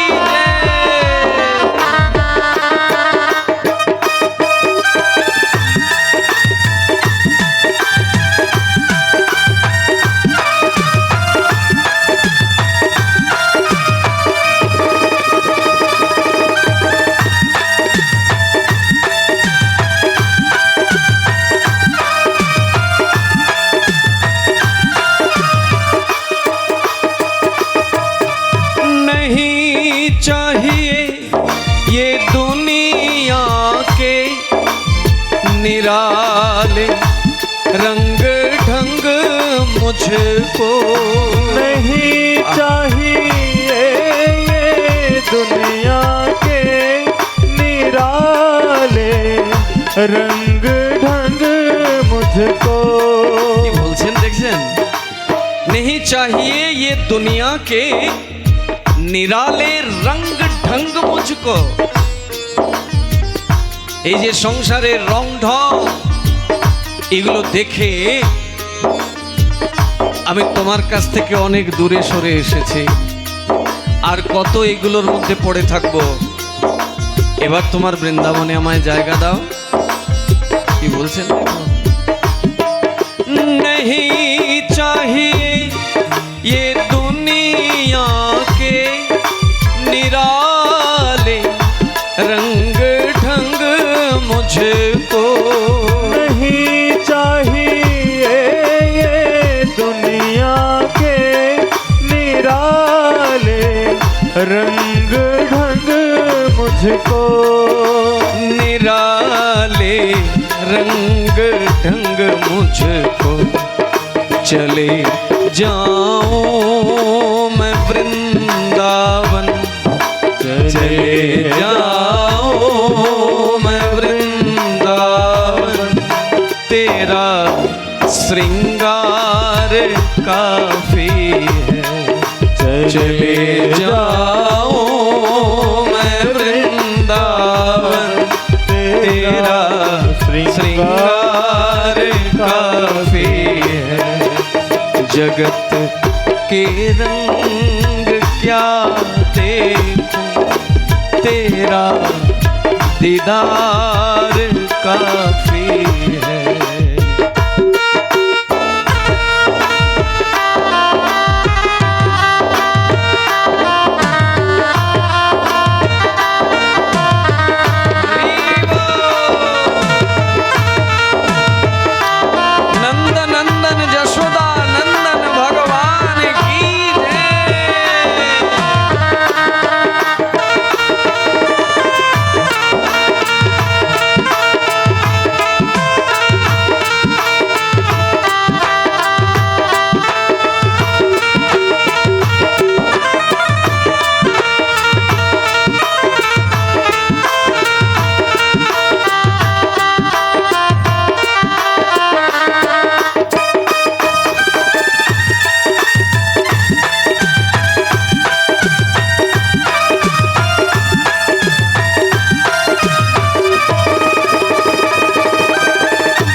रिश्तेदारों ने बिछाया जाल माया का, जगत के रिश्तेदारों ने बिछाया जाल माया का। प्रभु তোমার ওই বৈচিত্র্যে ভরা সংসারে আত্মীয় কুটুম্ব আদি সবাই একটি জাল বিছিয়ে রেখেছেন, একটি মায়ার জাল। ওই মায়ারূপ জালের মধ্যে সবাই বন্দী হয়েছে। আমার ওই মায়ার জাল থেকে মুক্ত করে দাও। রাধে রাধে। जगत के रिश्तेदारों ने बिछाया जाल माया का, जगत के रिश्तेदारों ने बिछाया जाल माया का, बिछाया जाल माया का। तेरे भक्तों से हो प्रीति, तेरे भक्तों से हो प्रीति। प्रभु তোমার ওই ভক্তের সাথে যেন আমার ভালোবাসার বন্ধন হয়। तेरे भक्तों से हो प्रीति, तेरे भक्तों से हो प्रीति। श्याम परिवार काफी है, तेरे भक्तों से हो प्रीति। श्याम परिवार काफी है। जगत के रंग क्या देखूं, तेरा दीदार काफी है। क्यों भटकूं गैरों के दर पे, तेरा दरबार काफी है। जगत के रंग क्या देखूं, तेरा दीदार काफी है। तेरा दीदार काफी है, तेरा दीदार काफी है, तेरा दीदार काफी है। जगत के रंग क्या देखूं, तेरा दीदार काफी है। हरे कृष्णा कृष्णा कृष्णा हरे हरि बोल। हरे राम राम राम हरे हरे। हरे कृष्णा कृष्णा कृष्णा हरे हरे। हरे राम राम राम हरे हरे। हरे कृष्णा कृष्णा कृष्णा हरे हरे। हरे राम राम हरे हरे। हरे कृष्णा कृष्णा कृष्णा हरे हरे। हरे राम राम हरे हरे। हरे कृष्णा कृष्ण कृष्ण हरे हरे। राधे। हरे राम राम हरे हरे। हरे कृष्णा कृष्ण कृष्ण हरे हरे। हरे राम राम हरे हरे। हरि बोल हरि बोल हरि बोल हरि बोल। गौर हरि बोल हरि बोल हरि बोल हरि बोल।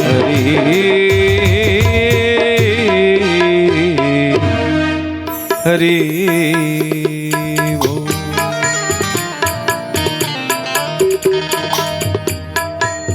अनन्यश्चिन्तयन्तु मां ये जना पर्युपासते तेषां नित्याभियुक्तानां योगक्षेमं वहामि अहम्।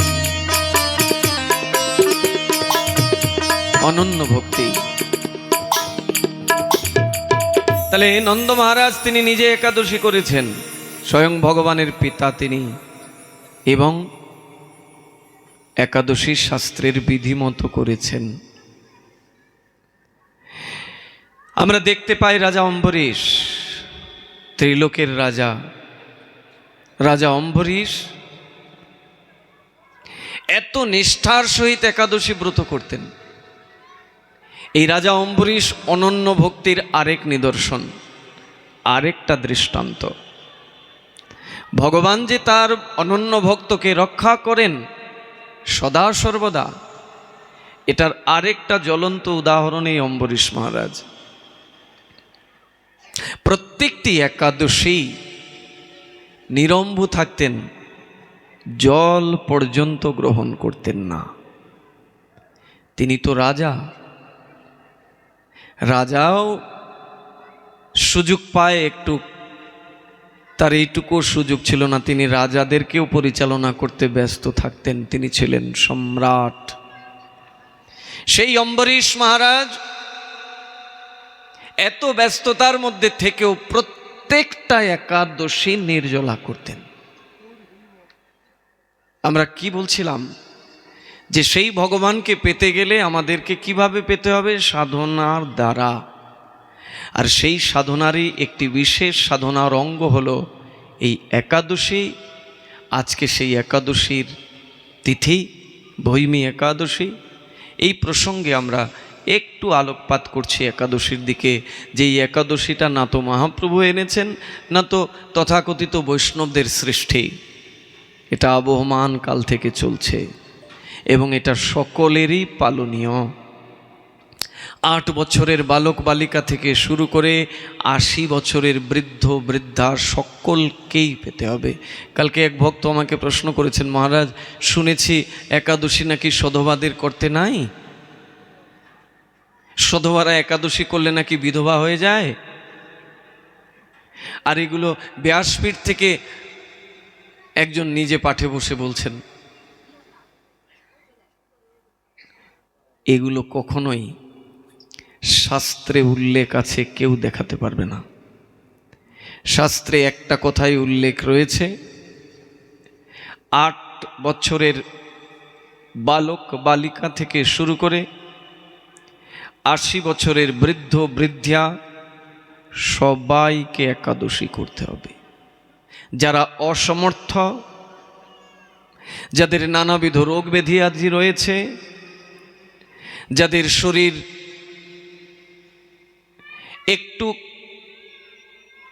কষ্ট করলে নানা বিকারগ্রস্ত হতে পারে, তাদের জন্যে শাস্ত্রে অনুকল্পের বিধান দিয়েছেন। অল্প আহার, তাও পঞ্চশস্য বাদ দিয়ে।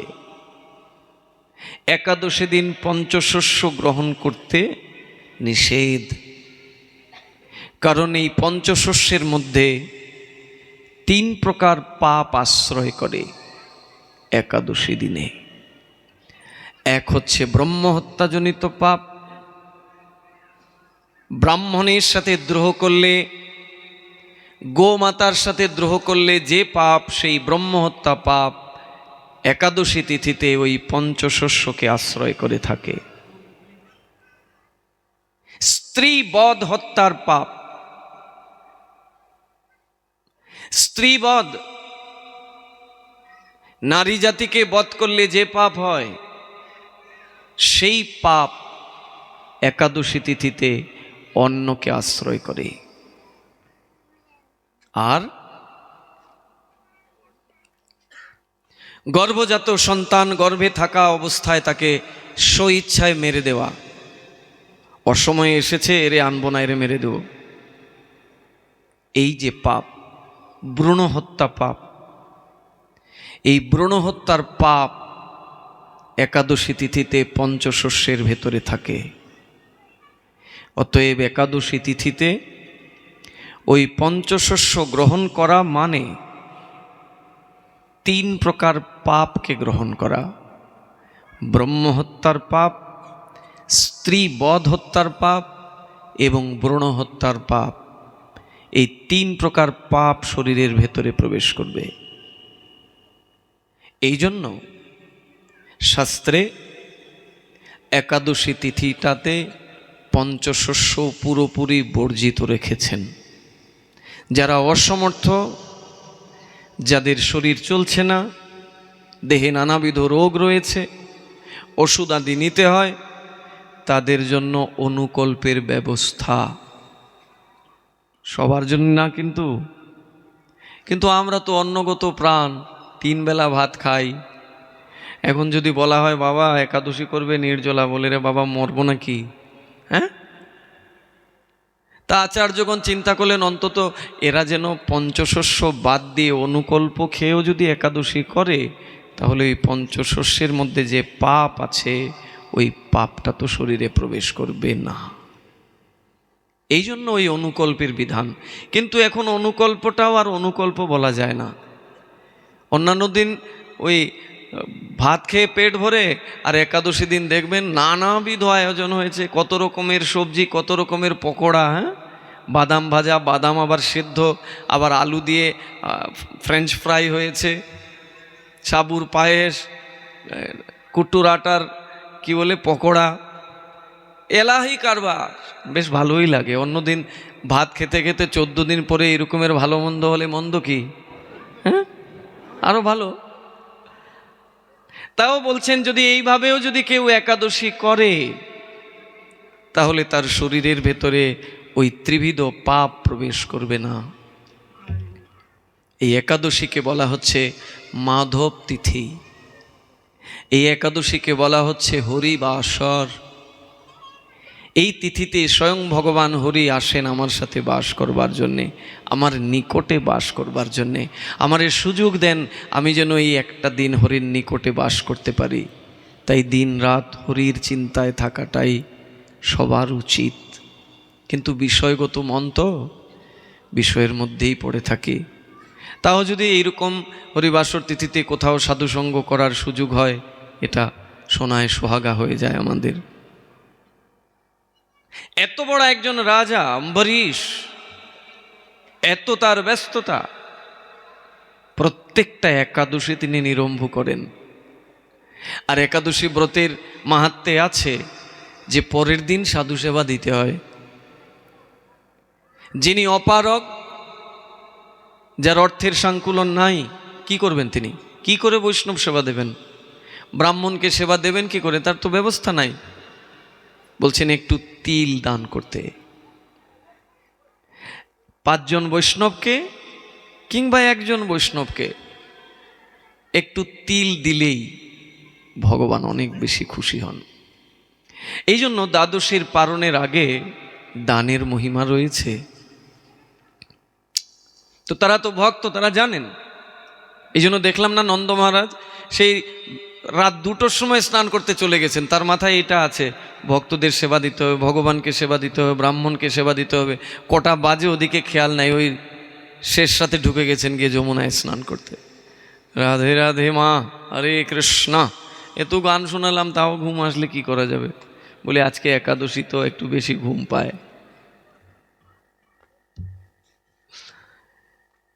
রাজা অম্বরীশ ঠিক ওই রকমেরই, প্রত্যেক দ্বাদশীতে আগে নিজের হাতে ভগবানের সেবা দেন, তারপরে সাধুদের সেবা দেন, ব্রাহ্মণদের সেবা দেন, তারপরে নিজে আহার করেন। তো এক দ্বাদশীতে রান্নাবান্না করছেন, ভগবানের ভোগ দেবেন। ভোগ অন্তে সেই প্রসাদ সাধুদেরকে ব্রাহ্মণদেরকে দেবেন, তারপরে নিজে নেবেন। হঠাৎ করে এক তেজস্বী ঋষি এসে পৌঁছেছেন, খুব তেজস্বী, কথায় কথায় যার ক্রোধ, পান থেকে চুন কষলে অভিশাপ। দুর্বাসা মুনি এসে হাজির হয়েছেন কার কাছে? অম্বরীশের কাছে। অম্বরীশ যখনই দেখছেন এই মহাত্মা এসে আমার কাছে এসে পদার্পণ করেছেন, আনন্দে উৎফুল্ল হয়ে সাষ্টাঙ্গে প্রণাম করছেন, বলছেন আমার কত বড় সৌভাগ্য ঋষিবর, আপনি এসেছেন আমার কাছে। আর এই উত্তম তিথিতে আজকে আপনার সেবা করে আমি কৃতার্থ হয়ে যাব। বলছেন দেখছো আমার সাথে 60,000 ঋষি নিয়ে 60,000 শিষ্য নিয়ে এসেছি, আমিও সেবা নেব, এরাও সেবা নেবে। আয়োজন করো, আমি একটু নদীতে স্নান করে তিলকান্নিক করে আসতেছি, এসে সেবা নেব। আমরা হলে তো মাথা ঘুরে যেত, রে ভাই এত লোকের সেবা দেব, এত কষ্ট করে ব্রত করেছি, কখন খাবো আমি? কিন্তু আনন্দের সহিত রাজা অম্বরীশ সমস্ত আয়োজন করলেন। আয়োজন করে ভগবানকে ভোগ আদি নিবেদন করেছেন। নিবেদন করে এখন প্রতীক্ষা করছেন সাধু মহাত্মা যে এসেছেন। স্নান করতে গেলেন তো গেলেন, আর আসছেন না। এদিকে দুর্বাসা মুনি স্নান তিলক করে যখন আসনে বসেছেন না ধ্যান করতে, সমাধি লেগে গেছে। মানে তিনি যুক্ত হয়ে গেছেন যার ধ্যান করছেন তার মধ্যে। এদিকে যে তিনি কথা দিয়েছেন বা পালন করবেন এদিকে খেয়াল নাই, তিনি তো সমাধিমগ্ন। এদিকে রাজা শুধু প্রহর গুনছে, কখন আসবেন কখন আসবেন। কারণ একাদশী ব্রতের ফল নষ্ট হয়ে যায় যদি দ্বাদশী দিন পারণটা সময় অতিক্রম হয়ে যায় তখন। যেমন আগামীকালকের পারণের সময় হচ্ছে কটা? না 9:53 হচ্ছে ভারতীয় সময়, বাংলাদেশে আরো 10টা 23 মিনিটের মধ্যে পারণের সময়। মানে ওই 10টা 23-এর মধ্যে আপনাকে পারণ করে নিতে হবে। যদি আপনি ওই সময়ের মধ্যে অন্ন ব্যঞ্জন রান্না না করতে পারেন, একটু চিড়া আদি ভগবানকে দিয়ে গ্রহণ করবেন, মানে দানাযুক্ত কিছু গ্রহণ করে নিতে হবে ওই সময়ের মধ্যে। যদি সময় অতিক্রম হয়ে যায় তাহলে আপনার একাদশী নষ্ট হয়ে গেল। তো ওই রাজা অম্বরীশ প্রতীক্ষা করছেন, কখন আসে ঋষি, কখন আসে ঋষি, সময়ও তো নাই, সময় তো চলে যাচ্ছে। এখন চিন্তা করলেন যে ঋষির যদি অপেক্ষা করি তাহলে ব্রতটাই নষ্ট হয়ে যাবে। তা কি করব না, যারা নির্জলা একাদশী করে তারা যদি পারণের সময় একটু জল গ্রহণ করে তাহলে তার পারণ হয়ে যায়। যেরকম যারা ফল আদি খেয়ে একাদশী করছেন তাদের আবার ওই জল খেলে হবে না, কিন্তু তাদের যে কোনো পঞ্চশস্য কিছু একটু মুখে দিতে হবে, হোক চিড়া মুড়ি যে কোনো কিছু অন্ন জাতীয় একটু দানা মুখে দিতে হবে, বা জগন্নাথের মহাপ্রসাদ, তখন সেই পারণটা হবে। অন্যথায় যারা নির্জলা করেন, যারা একাদশী দিয়ে জল আদি গ্রহণ করেন না, তারা ওই পারণের সময় একটু জল মুখে দিলেই তার ব্রত রক্ষা হয়। তারা যা অম্বরীশ চিন্তা করলেন ঋষি কখন আসেন না আসেন, আচ্ছা আমি পারণটা তো অন্তত সঠিকভাবে করি। তিনি কি করলেন, আচমন পাত্র থেকে একটু জল নিলেন, শস্য পরিমাণ জল নিয়ে সেই জল গ্রহণ করে ইয়েটা করলেন পারণ। যেই পারণ করেছেন এসে হাজির সেই দাম্ভিক ঋষি দুর্বাসা।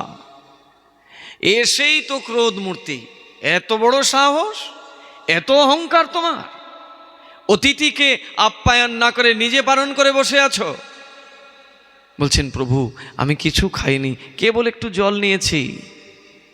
সঙ্গে সঙ্গে দুর্বাসা কি করেছেন, তার জটা একটা ছিঁড়েছেন, মাথায় অনেক জটা আছে, একটা জটা ছিঁড়ে ভূমিতে নিক্ষেপ করেছেন।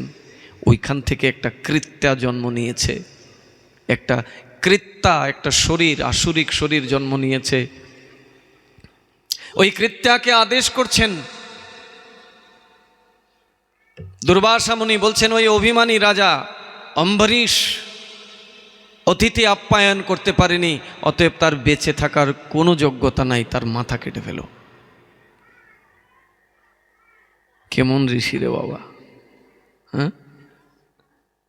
কৃত্যা আদেশ পাওয়া মাত্রই, দুর্বাসার আদেশ পাওয়া মাত্রই ছুটেছে গলা কেটে দেবে রাজা অম্বরীশের। বেশি দূর এগোতে পারল না,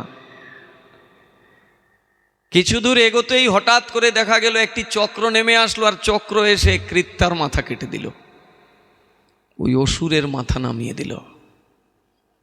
দুর্বাসা মুনি তো কম্পন শুরু হয়ে গেল, এ তো বিষ্ণুর চক্র, ভগবান বিষ্ণুর চক্র এসে গেল, আমার এই কৃত্যাকে বধ করলো, এখন কি হবে, এখন কি হবে? এখন তাকিয়ে দেখে ওই চক্র এখন দুর্বাসাকে বধ করতে উদ্যত হয়েছে। বিষ্ণুর চক্র এবার দুর্বাসা মুনিকে খেয়ে ফেলবে। তেজ সহ্য করার মতো নয়, ছুটছেন দুর্বাসা, ত্রাহিমাং ত্রাহিমাং করে করে শিবের কাছে গেছে, বলছে শিব শিব তুমি তো সংহার কর্তা, তুমি আমাকে এই চক্রের হাত থেকে বাঁচাও। বলে বেটা তুমিও মরবে, আমার কৈলাসকেও পড়াবে, আমার ক্ষমতা নাই তোমার এই চক্রের হাত থেকে বাঁচানোর, তুমি ভাগো, যাও ব্রহ্মার কাছে, পিতার কাছে গিয়ে জিজ্ঞাসা করো, তিনি যদি বাঁচায় তোমারে। আর কৈলাসে থাকলেন না, ছুটতে ছুটতে ছুটতে ছুটতে ব্রহ্মার কাছে গিয়ে হাজির হলেন। ব্রহ্মা বলছেন আমার কি শক্তি, আমিও তোমার এই চক্রের হাত থেকে বাঁচাতে পারবো না। বলে তাহলে কি হবে আমার? বলে যার চক্র তার কাছে যাও, বিষ্ণুর কাছে, বিষ্ণু যদি কৃপা করে তাহলে তুমি এই চক্রের হাত থেকে বাঁচবে। অনন্য ভক্তকে ভগবান কেমন করে রক্ষা করেন। যদি আমরা অনন্য ভক্ত হতে পারি তাহলে আলাদা আলাদা ঘট বসিয়ে পূজা করার দরকার পড়বে না। এক সাধে সব সাধে, একজনকে সাধনা করলে সবার সাধনার ফল মিলে যায়। এটাই হচ্ছে দৃঢ় বিশ্বাস, এটাই হচ্ছে কৃষ্ণের প্রতি আমার অটুট ভালোবাসা। দুর্বাসা এবার ছুটতে ছুটতে ছুটতে ছুটতে বিষ্ণুর কাছে এসে হাজির। বিষ্ণু বলছেন কি হলো মুনিবর, তোমার তো এখানে আসার কথা নয়, কি কারণ আসার? বলে দেখো প্রভু, তোমার ওই চক্র আমার পেছনে ছুটেছে, তোমার এই চক্রের হাত থেকে আমায় বাঁচাও। বিষ্ণু বলছেন, আমার চক্র তোমাকে বধ করতে উদ্যত হয়েছে, আমি কি করে তোমাকে বাঁচাবো? তুমি কি ভাবছো যে আমি যদি চক্রকে বলি যে চক্র আমার কাছে চলে আয়, চক্র আসবে? চক্র আমার কথাও শুনবে না। কেন জানো? কারণ আমি চক্রকে আগে থেকেই আদেশ দিয়ে রেখেছি, দেখ চক্র, যেখানেই অধর্ম হবে, যেখানেই অন্যায় হবে, যেখানেই আমার ভক্তের সাথে কেউ দ্রোহ করবে, তখন তুই আমার আদেশের অপেক্ষা করবি না, তুই ওই ভক্তকে রক্ষা করবি। তা তুমি আমার ভক্ত অম্বরীশকে বধ করতে চেয়েছ, তা চক্র কি আর আমার আদেশের অপেক্ষা করবে? চক্র তো আপনা আপনি গেছে ভক্তকে রক্ষা করবার জন্যে। আর তুমি এমন এক ভক্তকে বধ করতে উদ্যত হয়েছ যে আমারে ছাড়া কাউকে বোঝে না, যে আমাগত প্রাণ, তাকে তুমি বধ করবে বলে একটি কৃত্যাকে সৃষ্টি করেছ। তাই চক্রকে যদি আমি ডাকিও, যদি বলিও যে চক্র আয়, আমার কাছে ফিরে আয়, আমার কথা সে শুনবে না। যতক্ষণ না তোমাকে সে বধ করতে পারবে ততক্ষণ সে আমার কথা শুনবে না। তবে একটা রাস্তা আছে, একটা পথ এখনো খোলা আছে। বলে কি পথ? বলে তুমি রাজা অম্বরীশের চরণে অপরাধ করেছ, যদি তার কাছে গিয়ে ক্ষমা চাওয়ার, সে যদি তোমায় ক্ষমা করে দেয়, তাহলে আমার চক্র আপনা আপনি আমার কাছে চলে আসবে। অতএব যাও, রাজা অম্বরীশের কাছে গিয়ে ক্ষমা চাও। ভক্তির কেমন শক্তি! যদি ওই রকম অনন্য ভক্ত হওয়া যায়, তাহলে আপনার ক্ষতি করা তো দূরের কথা, যে আপনার ক্ষতি করতে আসবে সে আপনার বশবর্তী হয়ে যাবে, আপনার বশ্যতা স্বীকার করবেই। এর জ্বলন্ত উদাহরণ এই অম্বরীশ, রাজা অম্বরীশ। ঘড়ি তো আর আমার কথা শোনে না। এবার ছুটে আসলেন দুর্বাসা মুনি রাজা অম্বরীশের কাছে। আগে অহংকার ছিল যে আমি এত বড় তেজস্বী তপস্বী দুর্বাসা মুনি, আর আমারে রেখে রাজা অম্বরীশ পালন করে নিল। এখন আর অভিমান নাই, এখন এসেছেন, বাবা আমারে ক্ষমা করো, আমি ভুল করে নিয়েছি। তিনি কি ক্ষমা চাইবেন? তার ক্ষমা চাওয়ার আগে রাজা অম্বরীশ দুর্বাসার চরণে পড়ছে। রাজা অম্বরীশ দুর্বাসার চরণে পড়ে গিয়ে বলছেন, হে মুনিবর, আমায় ক্ষমা করে দিন, আমি অতিথি সেবা করতে পারলাম না। আপনি কৃপা করে আসছিলেন আমার কাছে, কিন্তু আমি আপনার সেবা করতে পারিনি। তবে জানেন, আমি সেই দিন থেকে একদানা অন্ন গ্রহণ করি নাই, অপেক্ষা করছি যদি কোনোদিন আপনি আসেন তাহলে আপনাকে সেবা দিয়ে তারপরে অন্ন গ্রহণ করব। একটা বছর গমনাগমন হয়েছে দুর্বাসা মুনির। শিবের কাছে গেছেন, ব্রহ্মার কাছে গেছেন, বিষ্ণুর কাছে গেছেন, ফিরে আবার এসেছেন অম্বরীশের কাছেই। আসা যাওয়ার মধ্যে একটা বছর অতিবাহিত হয়েছে। এই একটা বছর ধরে রাজা অম্বরীশ এক দানা কিছু গ্রহণ করে নাই, ভক্ত সেবা করতে পারেনি। এই দুঃখে সে অনাহারে কেবল জল খেয়ে জীবন নির্বাহ করছেন। তাই দুর্বাসা মুনি কি পড়বে অম্বরীশের চরণে? অম্বরীশ নিজে দুর্বাসার চরণে পড়ে বলছেন, আপনি আমায় ক্ষমা করে দেন। অম্বরীশের এই ভক্তি দেখে দুর্বাসা মুনি জড়িয়ে ধরলেন, অঝর নয়নে কাঁদতে লাগলেন, তুমি এত বড় ভগবানের ভক্ত, আমি তো নিজেকেই বড় ভক্ত বলে জানতাম, কিন্তু তোমার ভক্তি যে আমার চাইতে আরো অনেক উপরে, আমায় তুমি ক্ষমা করে দাও।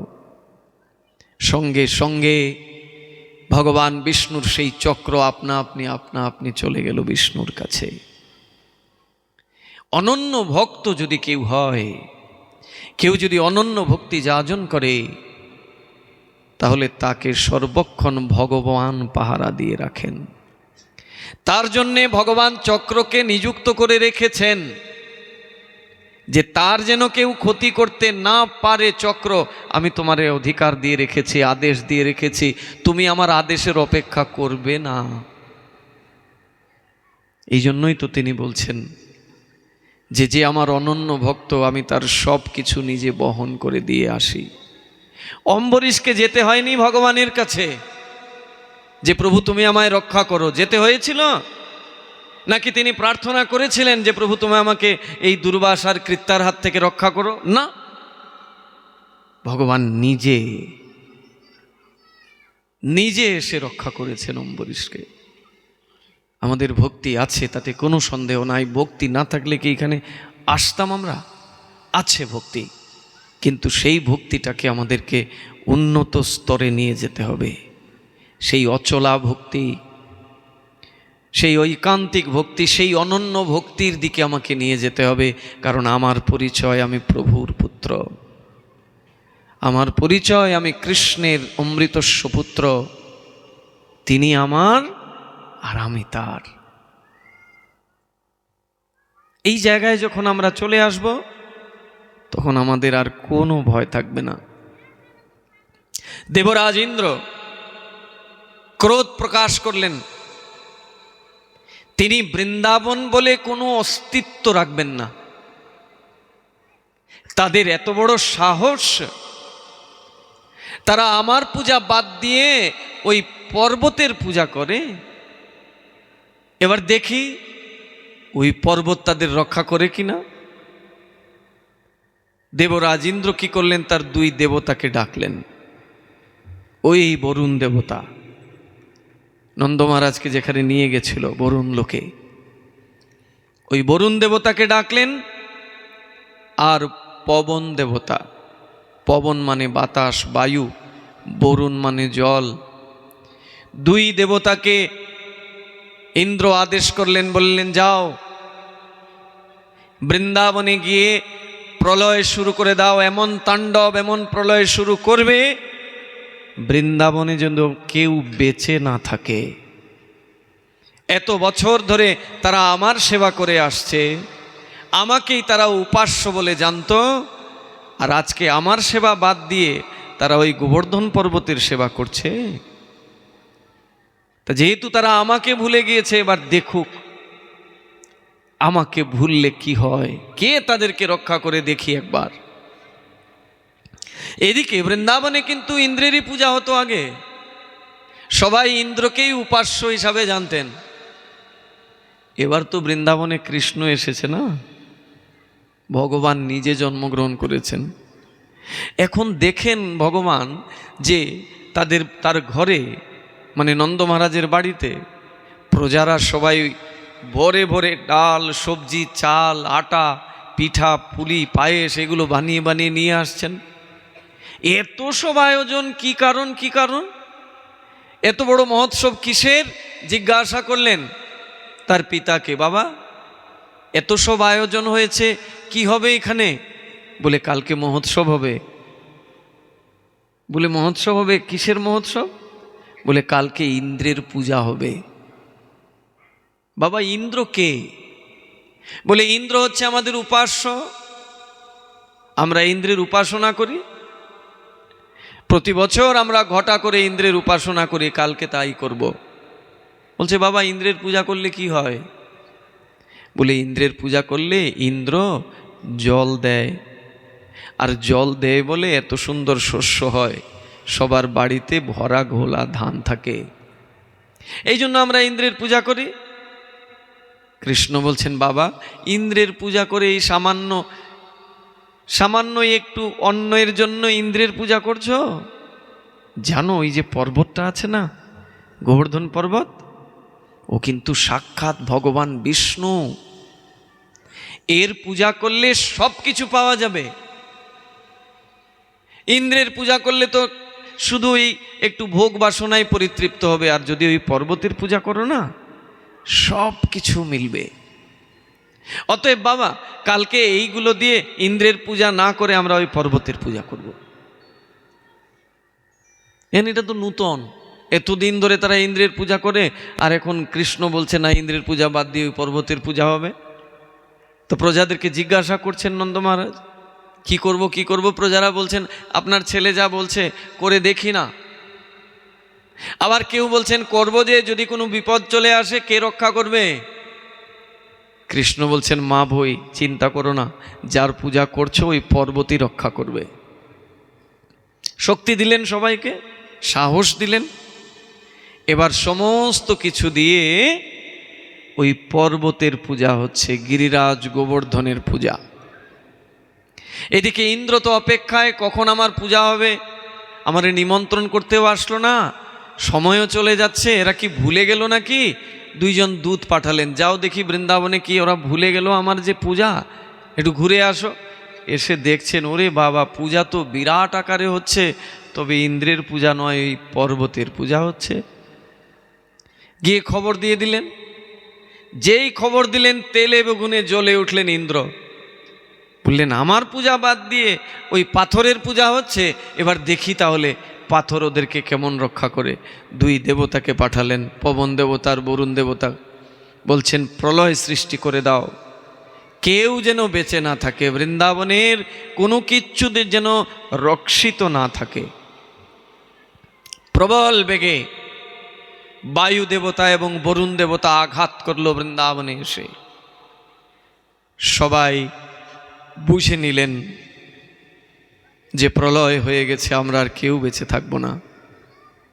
সবাই নন্দ মহারাজকে এসে বলছেন, নন্দ মহারাজ, আমরা জানতাম আমরা যে ইন্দ্রের পূজা বাদ দিয়ে দিয়েছি, ইন্দ্র আমাদের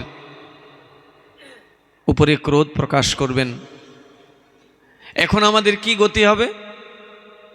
কৃষ্ণ বলছেন চিন্তা কিসের, তোমরা যার পুজো করেছ ইনি কোনো আধিকারিক দেবতা নহেন, ইনি দেবতারেরও দেবতা, সর্বদেবেশ্বরেশ্বরা, হরিরেব সর্বারাধ্য সর্বদেবশ্বরেশ্বরা। তিনি সর্বদেবতাদের ঈশ্বরের ঈশ্বর, চিন্তার কোনো কারণ নাই। তখন এই বালকের বয়স মাত্র 7 বছর। তিনি কি করলেন? ওই পর্বতকে আহ্বান করলেন, পর্বত আসো। বলা মাত্র পর্বত কৃষ্ণের আঙুলে চলে আসলো। এত বিরাট পর্বত, যারা পরিক্রমা করেন তারা জানেন, 21 কিলোমিটার জায়গা, 21 কিলোমিটার জায়গা নিয়ে এই পর্বত। এত বিরাট পর্বতকে ওই 7 বছরের বালক কৃষ্ণ এইভাবে হাত দিয়ে আঙ্গুল দিয়ে উঠিয়ে নিল, এইভাবে দাঁড় করিয়ে রেখে দিল। দেখি তুমি কত বৃষ্টি আর কত ঝড় দাও, আমি আমার ভক্তকে সবকে ওই পর্বতের নিচে আশ্রয় দিচ্ছি। সবাইকে পর্বতের নিচে আশ্রয় দিলেন। সবাই পর্বতের নিচে এসে কৃষ্ণকে কাছে পেয়ে সবাই কৃষ্ণের সেবা করছেন। এত কাছে কোনোদিন ব্রজবাসীরা কৃষ্ণকে পায়নি, আজকে একদম কাছে। সবার মনে ভয় হচ্ছে, কৃষ্ণ একা আঙ্গুল দিয়ে ধরেছে, যদি পর্বত পড়ে যায় তখন সবাই মরে যাব, কি করবে? সবাই এরকম এক একটা ডান্ডা দিয়ে ধরেছে পর্বতকে। লাঠি দিয়ে কি পর্বতকে আটকানো যায়? কৃষ্ণ যখন দেখলেন তিনিও আনন্দ পেলেন। তিনি মাঝে মাঝে আঙ্গুলটা একটু সরিয়ে দেন তো পর্বত পড়ে যায় অবস্থা, আর এরাও জোর করে আবার কৃষ্ণ স্থির করে দেন। এইভাবে এক দিব্য আনন্দ বৃন্দাবনে ঘটে গেল 7 দিন ধরে। দেবরাজ ইন্দ্র তার ওই 2 দেবতাকে দিয়ে 7 দিন, দিন এবং রাত, 7টা দিন 7টা রাত প্রয়াস করলো বৃন্দাবনের ক্ষতি করতে। 7 দিন পরে তার 2 জন দূতকে পাঠালো, যাও তো দেখে আসো তো বৃন্দাবনে কি কেউ বেঁচে আছে কিনা। এখন দূতরা এসে দেখছেন, ওরে বাবা, এ কি অবস্থা, এ তো দিব্য মহোৎসব। ফিরে গেলেন ইন্দ্রের কাছে। ইন্দ্র জিজ্ঞাসা করলেন, কি কি দেখে আসলে? বলে, প্রভু তুমি পাঠিয়েছিলে যে বৃন্দাবনে কেউ বেঁচে আছে কি না দেখতে। কি দেখে এসেছি জানো? বলে, কি দেখেছ? বলে, বৃন্দাবনের একটা পিঁপড়াও মারা যায় নাই।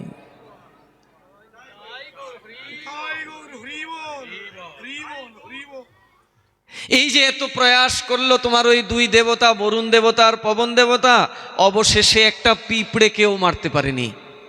ওই পিঁপড়েটা ওই পর্বতের নিচে আশ্রয় করে কৃষ্ণের সাথে আনন্দ উপভোগ করছে। সঙ্গে সঙ্গে ইন্দ্র বুঝে নিলেন যে তিনি কৃষ্ণচরণে অপরাধ করেছেন। নেমে আসলেন, সুরভি গাভীর দুগ্ধধারা দিয়ে কৃষ্ণকে অভিষেক করতে চাইলেন। কৃষ্ণ বলছেন, আমার কি করবে? তুমি অপরাধ করেছো ওই পর্বতের চরণে। তুমি ভেবেছো এটা সামান্য পর্বত, কিন্তু এই পর্বত সামান্য নহে, সাক্ষাৎ ভগবান বিষ্ণু। এই পর্বতকে অভিষেক করাও, ক্ষমা চাও তার কাছে। দেবরাজ ইন্দ্র তখন স্বর্গের সেই সুরভি গাভীর দুগ্ধ ধারা দিয়ে ওই পর্বতকে স্নান করালেন, ভোগ লাগালেন।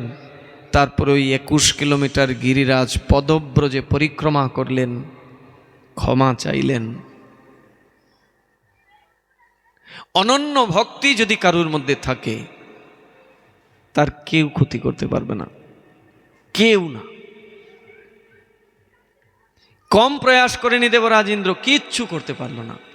আমরা সব কিছু জানি, শুনি, তারপরে আমাদের বিশ্বাস হয় না। ওই আবার আরেকজনকে বসাই, বিঘ্ন বিনাশন। ভগবান যদি বিঘ্ন বিনাশ করতে না পারে, তাহলে কে বিঘ্ন বিনাশ করবে? এত এত প্রমাণ ভগবান দিয়েছেন। বলে, ভগবান যদি ঐশ্বর্য না দেয়, এই জন্য একটু জগন্নাথের পূজা আদি করি। আচ্ছা, ভগবান ঐশ্বর্য দেয় না?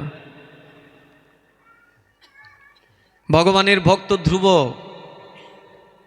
5 বছরের বালক, ঐশ্বর্য পায় নাই? বরং ভগবানকে পেয়ে যখন ভগবান বলছেন, ধ্রুব আমি এসেছি, বলো কি চাও? বলছে, প্রভু তুমি তো অন্তর্যামী, তোমার কাছে আমি কি লোকাবো? সত্যি আমার মনে একটি বাসনা ছিল, কিন্তু তোমাকে কাছে পেয়ে আমার আর কিচ্ছু চাওয়ার ইচ্ছা নাই। তুমি তোমার চরণেই আমায় রেখো, আর কিচ্ছু লাগবে না। ভগবান বলছেন, এটা তো হতে পারে না। যে যথা মাং প্রপদ্যন্তে তাং ততৈব ভজামি আহম। যে আমার কাছে যা চায়, যে ভক্ত আমার কাছে যে বাসনা করে, আমি সেই বাসনা পূরণ করি। তুমি তো সিংহাসনের বাসনা নিয়ে তপস্যা করেছিলে, তোমার তো ঐশ্বর্যের বাসনা ছিল। এখন না চাইলে কি হবে? বাসনা যেহেতু ছিল, অতএব তোমাকে ঐশ্বর্য ভোগ করতে হবে। বলে, কি করতে হবে? বলে, ওই রাজ সিংহাসন তোমার অপেক্ষা করছে, ওই সিংহাসনে বসে তোমাকে রাজকার্য পরিচালনা করতে হবে।